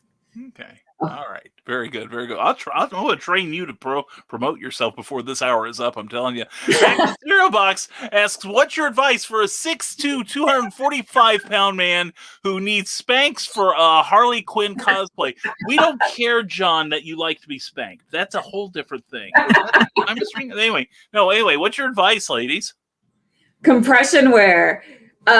John is wearing a Harley Quinn crossplay because we're about to hit a big milestone, and he promised he'd wear it. He didn't expect us to hit this milestone we're about to hit. I believe, is it 1,000 viewers, John? So excited. Our little network's not so little network is growing. He keeps signing on these amazing show hosts, and I'm like, what am I doing here? Oh, everyone else is so amazing. I'm like, wow, you must think I'm amazing too, because they're all really cool. Kelly, you've just signed up for one of my periodic imposter syndrome shows with that remark. Yes, please sign me up. Sign me up for imposter syndrome, like support group.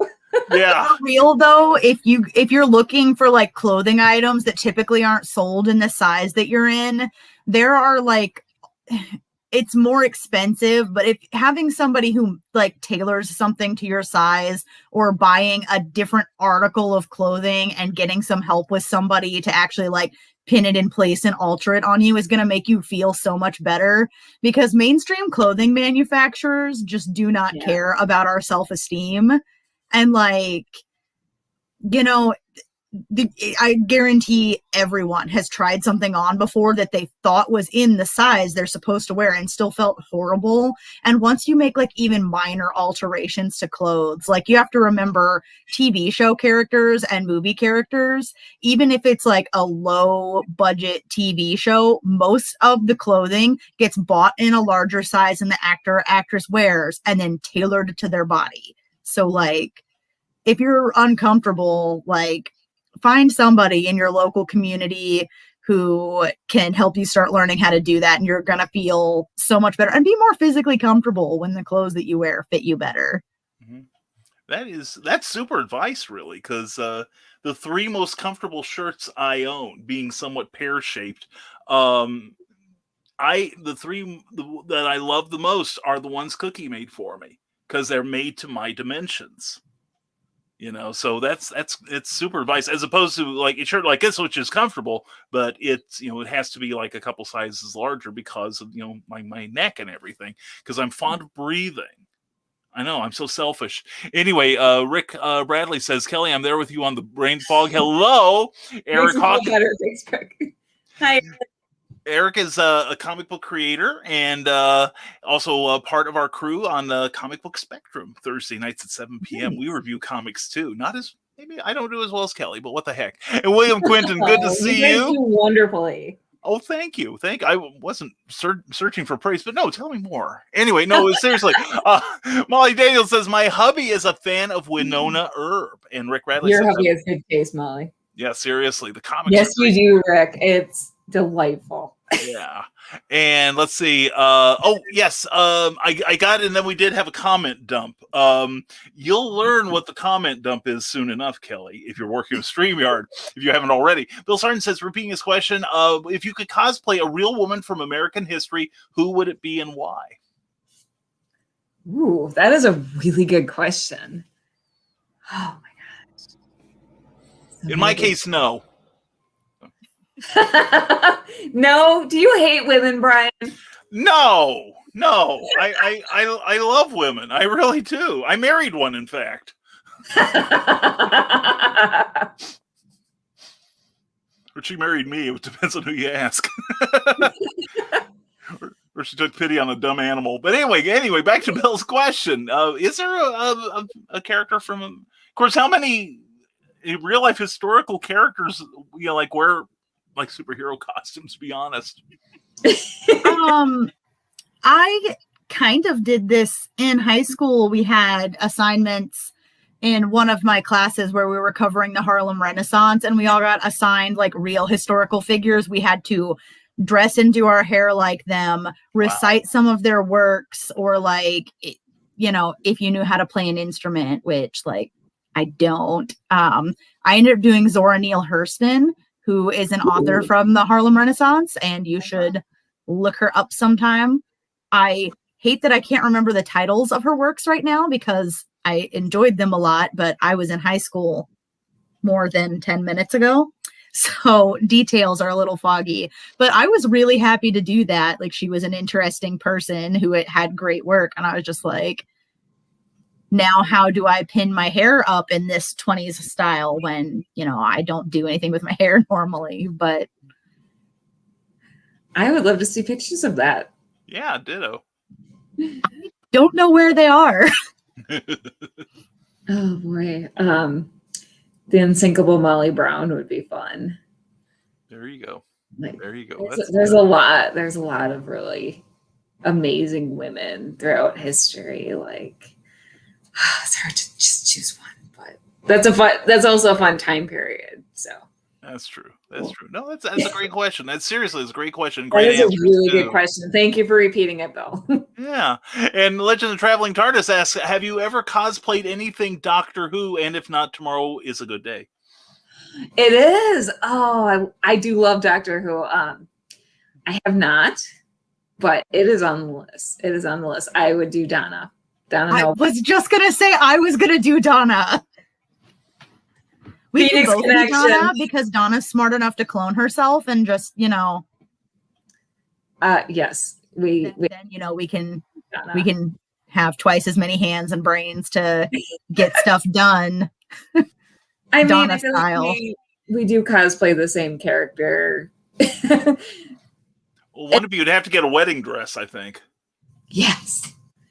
Or her 20s. Wedding dresses. One is real and one is just for cosplay now because I bought a dress online that was not as advertised. And while I was upset about it, I was like, you know what, though? I'm a cosplayer, so I will use this, just not in my wedding. There we go. There we go.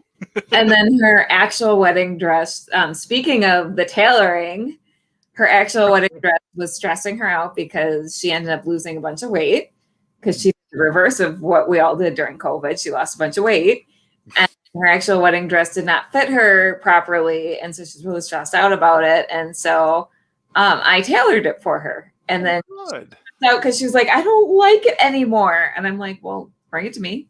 I was like, Right. I was so sad. I was like, I loved this dress so much. And now I know I'm just like going through all of this stress of like unplanned body changes, but I feel like I don't like my wedding dress anymore. And Kelly was like, I can make this okay for you. And then thank God she had already agreed to alter it for me because then like 2 months before my wedding, it was strapless originally. I started having nightmares that I was walking down the aisle and the whole dress just fell down, probably because I lost all that weight.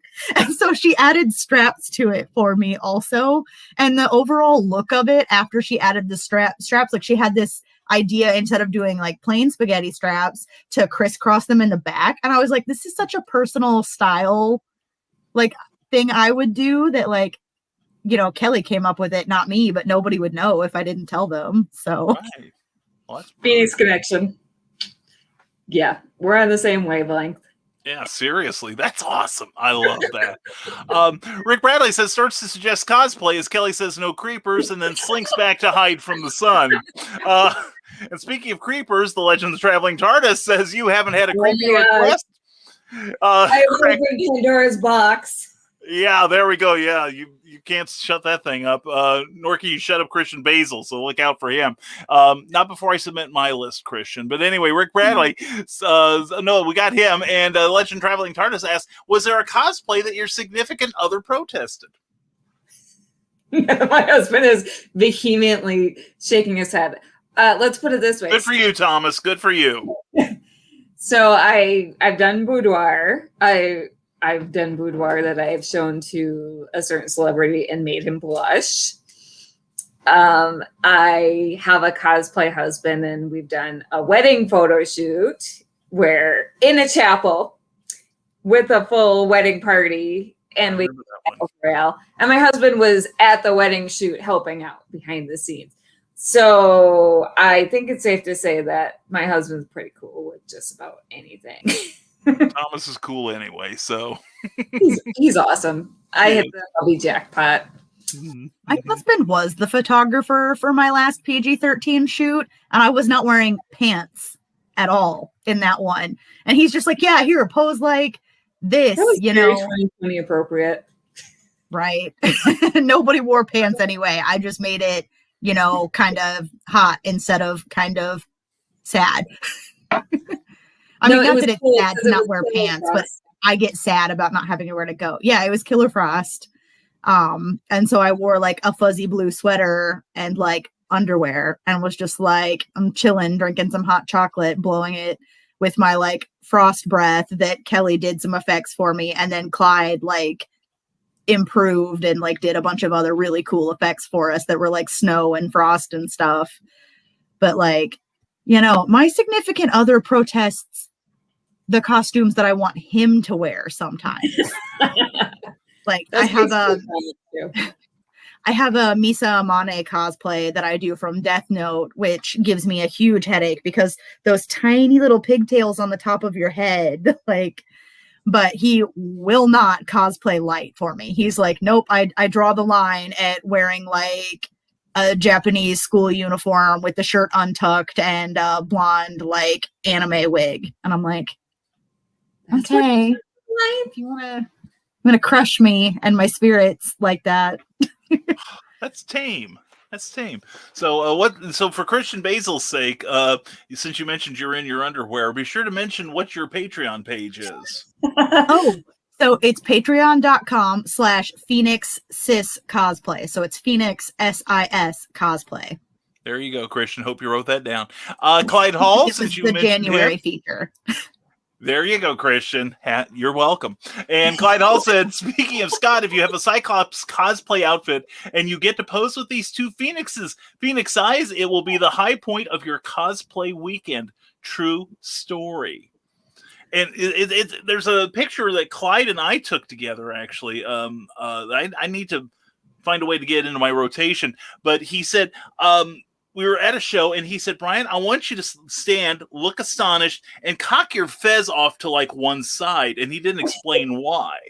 And he photoshopped in, Cyclops using his eye beams to knock my fez off. So Clyde has really good Photoshop skills. And so he's one of our patrons, but then pretty much every month, with our permission, of course, he'll take our photos and surprise us with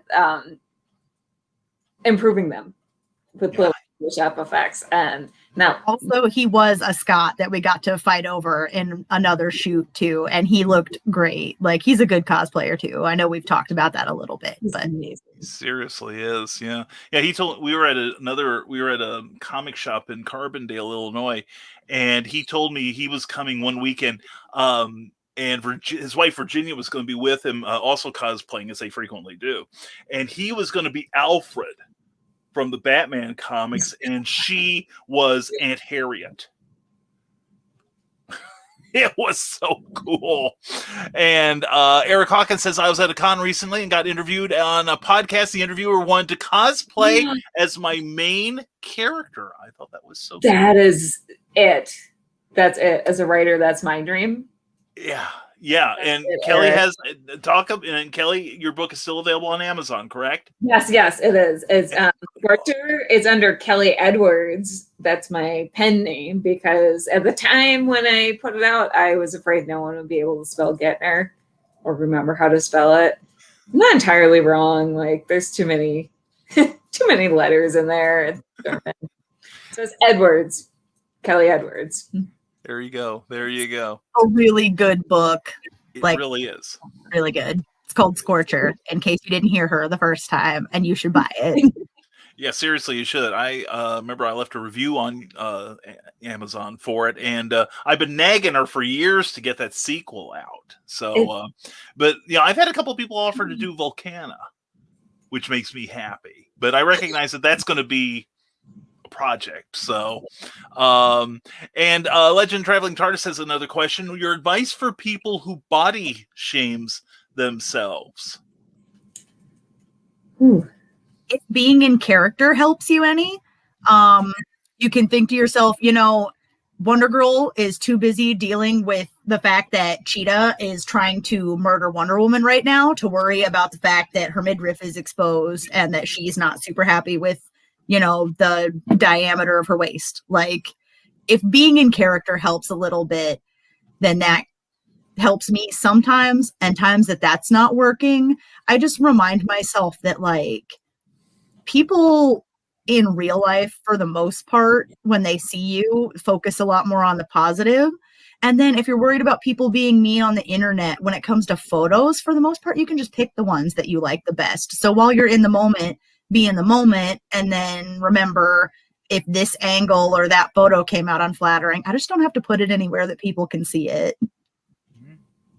Good advice. For me, first of all, life is too short, so I'm not going to let my insecurities stop me from doing things that bring me joy. And second of all, I know a lot of people will say that, okay, you need to love your body. You need to be positive about your body. But sometimes that's a really hard goal, right? So what I think is, instead of setting, because sometimes that can seem like an impossible goal. So instead, set the more realistic goal of, okay, I'm just going to be neutral about my body. You're just going to say, my body is here to serve a purpose. And it is what it is. It gets me from point A to point B. And it's just the canvas that I'm painting on with these clothes. It's not, my body is not what people are looking at. They're looking at the clothes, and it can be hard. I mean, I do get it, but just I try to focus on the construction of the outfit, because when I'm looking at another cosplayer, that's what I'm looking at. And when we're not talking about cosplay, if I'm looking at my friends, I'm not looking at their bodies. I'm looking at, hey, that's my friend. I don't care what shape you are. Like, and so then outside of cosplay, I try to talk to myself like I would talk to a friend. So like if I'm having negative thoughts about myself, I'm like, would I say this to my best friend? No. So why am I saying it to myself? Good point. Good point. And to hell with haters anyway. They're just yelling most of the time. Seriously, because you're doing something amazing that they don't have the stones to do. So, because it takes something in any creative field to put yourself out there and to put your creativity out for other people to look at. And so, yeah, I think it's both of you. I think that is super advice, and I think it's great advice. Rick Radley's going to suggest a cosplay anyway. Squirrel Girl. Yes. I know someone who does an amazing Squirrel Girl, and I absolutely love Squirrel Girl. And it all circles back to Drunk Comics. I actually am going to be filming a Squirrel Girl episode coming up, and I'm super excited. Oh, cool. Very cool. Very cool. So, okay, that is going on the maybe list. Squirrel Girl's amazing, and I hope she gets the live action treatment soon. I keep hearing rumors she might. But that's all they are right now, rumors. So Anna Kendrick wants that role, and she'd be great. She's perfect. Like, yeah. What are you doing, Marvel? Yeah. At least they're putting Ms. Marvel in. I really love Ms. Marvel, the new Ms. Marvel. I'm so excited about Ms. Marvel. Like, that's a great comic. It is. It's a good one. It is. And Rick Bradley says, how do you feel about gender bend cosplays? Any male characters you'd like to play? I am Captain America. I designed the costume before I found out that there's already a character named like American Dream, who like my gender bent Captain America ended up looking exactly like the American Dream character by the time I was done. But like, I had a lot of fun with that, and it didn't really bother me that it was just like, I like really loved Winter Soldier Captain America, who's like, hey, government, don't use force on the people. If you know me, you aren't surprised to hear that at all. I am like, yeah. My husband, well, first of all, I love gender bend cosplays. They're awesome. My husband and I, after watching WandaVision, have decided we're going to gender bend Vision and Scarlet Witch. Yes. And then Winter Soldier is also another favorite of mine that I would love to gender bend sometime. But that arm, that's far in the future, because that is going to be a bear. Don't spray paint yourself silver like someone we know. Another Drunk Comics reference. We're just promoting that happened in an episode, actually, the Winter Soldier episode. So check out that episode, everyone. Be sure to go to their YouTube page and subscribe and like the videos. Yes. Cindy Kep says a police officer accidentally arrested a judge who was dressed like a convict for a costume party. He quickly learned to never book a judge by their cover.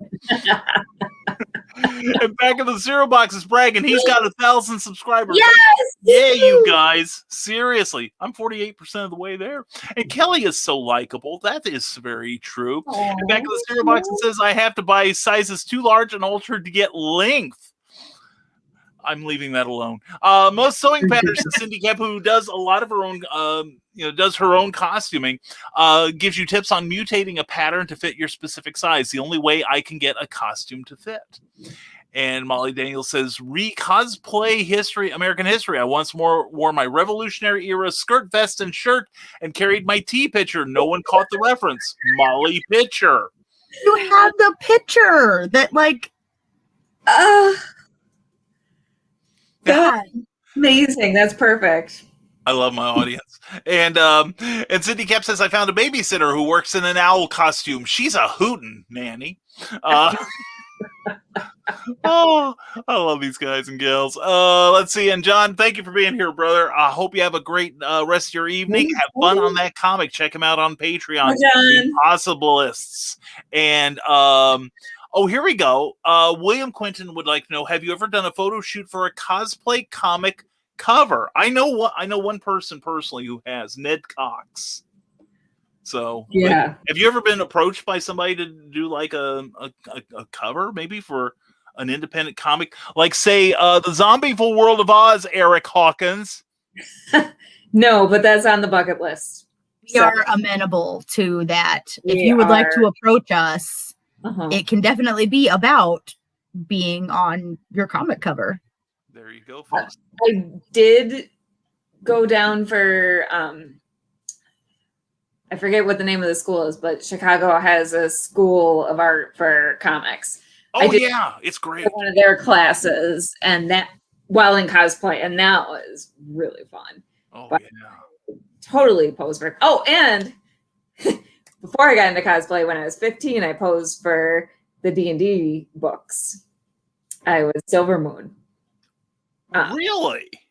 Yes. Holy cats! I remember Silver. Yeah, the reprinting. So I'll share the picture. Okay. But, yeah, it obviously it's a little hard to see if you compare because I've aged since then, but that was me because I know. Yeah. But D&D, so I grew up right one town over from where D&D originated, and so the company still has some ties in my area, and my family went to church with someone who worked for Wizards of the Coast, and he just like drafted me to post for this cover. And this was before I was like open about being into geeky stuff, and yeah. Quite the revelation. My claim to fame that I really don't have any way of proving to the general public that I did it. Damn. Credited, but you know, you all believe me. I know so many cool people, I'm telling you. The Legend of the Traveling TARDIS says, one of you be the Doctor, the other Donna. Velcro each other together. Now you're the Dr. Donna. My job is done here. Let's do it. I'm down. And Rick Bradley agrees Anna Kendrick would be 100% perfect. And Eric Hawkins says, did I miss most elaborate cosplay? I ask because I am amazed at everything that is done with craft foam nowadays. I was in Joanne Fabrics recently, and they're starting to sell craft foam in there. They're starting to sell a lot of cosplay stuff. Yeah. Yeah. Joanne Fabrics knows what's up. Seriously, they do. And here's a tip. I don't know if I've ever told you but get the Hobby Lobby app for your phone, because Hobby Lobby's 40% off one item coupon can be honored by Joann's. Interesting. They have an agreement. Joanne has coupons too, and like basically they jack up their prices because they figure that everyone's gonna bring coupons. Yeah. So, but anyway, the same terms apply. You can take 40% off one item every day. So, never say you didn't learn nothing. This is the learning place here. I'm telling you. And with that, we are caught up. We are caught up with the comments. And did this pass quickly? Yes, it did. I told you. 2 hours. I know. See, it passes like as if nothing. So I think yes, Eric, you did miss most elaborate cosplay. Mine was Captain Marvel, and Crayle's was her Bombshell Ravager. There you go. And Eric, I've got to brag on the guy. He does my favorite comic book right now, The Zombieful World of Oz, and it is a sequel to the Oz stories where Dorothy Gale has been convinced that all of the things about Emerald Cities and Yellow Brick Roads were delusions. Ooh. And then the zombies attack. And she's initially saved by a Tin Woodsman, a lion, and a scarecrow, all in steampunk. Nice. Yeah, so yeah, Okay. definitely reach out to Eric. It's a really cool comic, and I'm very proud of him. And also, there's a second story in the second issue that he had a guest writer, and I'm very proud of. But I mean, Yeah. proud of that writer. So anyway, thank you all for the audience for your incredible questions and comments. Really appreciate all of your participation. And again, and yes, Rick Bradley agrees with me, so you know it's true. Eric Hawkins' comic is freaking awesome. I believe he still has a store on Indiegogo.com. So look up Eric S. Hawkins and get you some goodness there. And he's going to be launching the crowdfunding for issue 3 very, very soon. So be on the lookout for that. It's going to be another amazing issue. And I think we're going to call it here. Thank you very much to our audience. Thank you all for being here. Cindy Kep says, thanks for playing. Y'all done good. Thank you, Cindy. Mwah. CKOEP. Thanks for your jokes, Cindy. They were hilarious. Isn't she great? And she comes with such great questions. All these guys and gals do.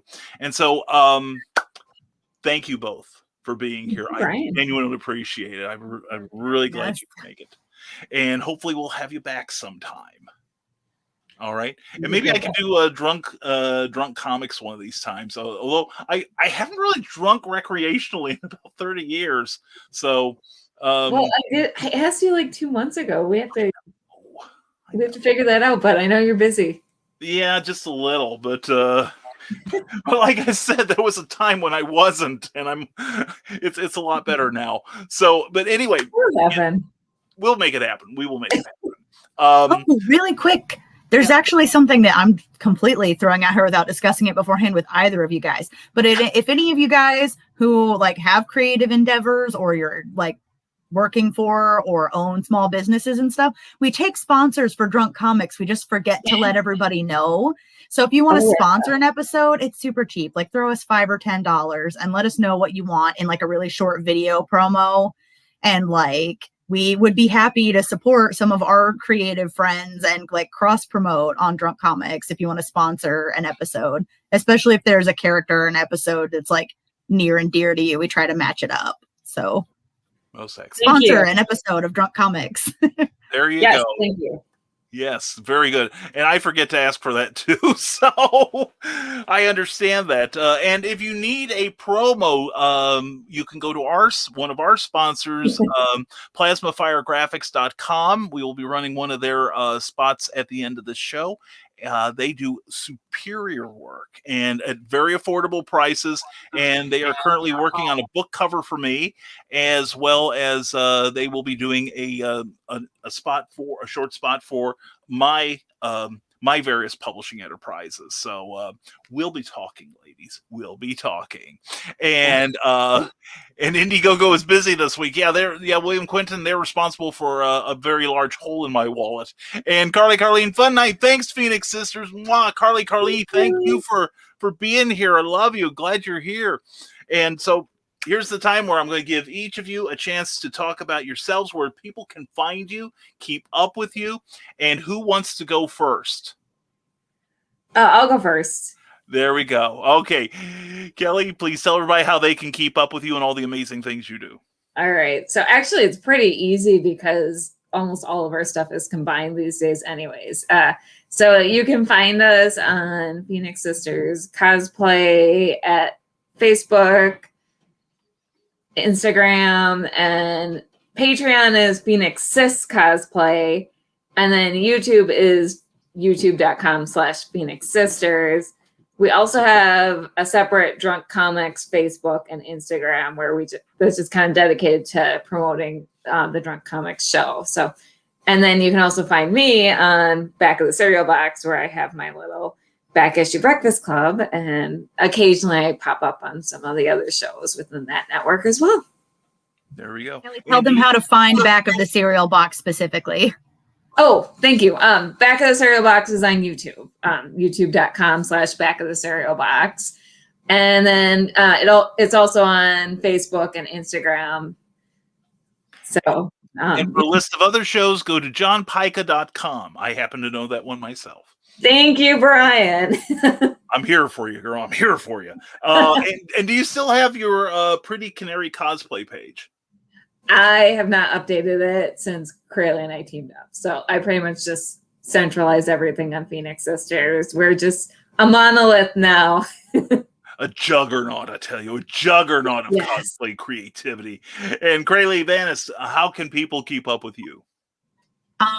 So all of those Phoenix Sisters places that Kelly mentioned. Also, for anybody who missed it when Kelly plugged her book earlier on Amazon, it's called Scorcher by Kelly Edwards, her pen name. You're welcome, Kelly. And Thank then for my creative efforts, if you're interested in a Pokeball diorama, this has got like horrible glare on it, but on Facebook, it's the easiest place to find me, and it's called Pokeballs by Crayle, my first name, Crayle.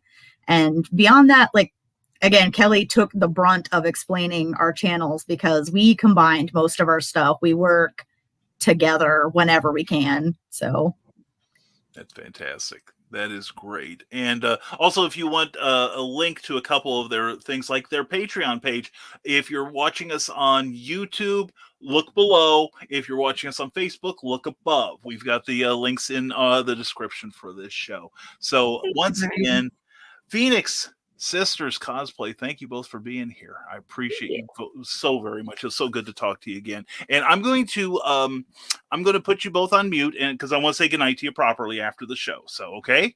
Yes. All right, so hang on. Thank you again. I'm going to mute you. I'm going to try to remember not to mute me because I've done that sort of thing. Thank you again to Phoenix Sisters Cosplay. Worth a fantastic. I promise we're going to get them back if we can. And Carlene says, fun night. Thanks, Phoenix Sisters. Thank you for being here. And thank all of you for being here and all your great questions. And a big thank you to the Rising Tide Broadcast Network for powering this show and many others. We've got your entertainment and information covered 7 days a week. The next show up will be me, oddly enough, tomorrow morning at 10 a.m., 9 a.m. Central, doing Never Mind the Furthermore, Creative Conversation and Coffee. Please join me. And then thank you also to Plasma Fire Graphics when the look of your book matters to you, because it matters to the people who may become your customers. If you've got some nifty art or promotional graphics or book trailers, check out what Plasma Fire Graphics can do for you. PlasmaFireGraphics.com. Also check out their Facebook page, Plasma Fire Graphics, when the look of your book matters to you. And also a thank you to our Patreon subscribers who make this show and all of our shows very, very possible. And we appreciate you all. For a modest monthly subscription, you can get all kinds of cool stuff, like seeing what kind of works in progress I've got going, our weekly blog. Every blog should have a name, and other goodies. Please check us out at www.patreon.com/Brian K. Morris. And with that, we are going to close the door on this, and thank you again for tuning in. Next week, our special guest will be the one, the only, the superstar himself, Mr. Rick Bradley. He came to a convention that a couple of us veteran authors were at about a year and a half ago, and within 4 months, he had his first published work, and he's got a great story to share, and we're glad to have him back, and we hope you'll check in and bring your questions. This guy's going to help you level up real fast. So I think we got everything in place here. Thank you again, one and all, for tuning in tonight. We appreciate you greatly. And please check out the other shows we have in the Rising Tide Broadcast Network. Also, check out what the Phoenix Sisters have going on. It's a lot of great stuff. You'll love them. And so, as always, folks, thank you for tuning in, and stay smart, stay safe, wash your hands, and never apologize for being awesome. Okay? Have a great week, everyone. We'll see you next week on Clever Title Pending.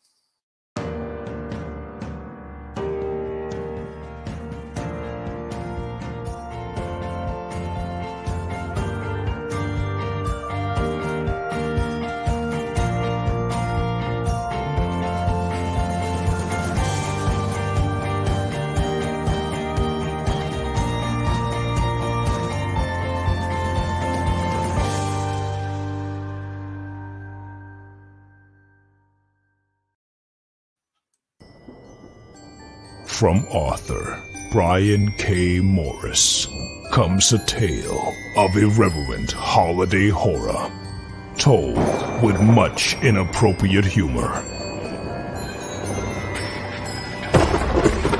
Dr. Victor Frankenstein, creates the spirit of giving himself. Ho, ho, ho! Santastein, or the post-holiday Prometheus. Available at Amazon.com. Get your copy today.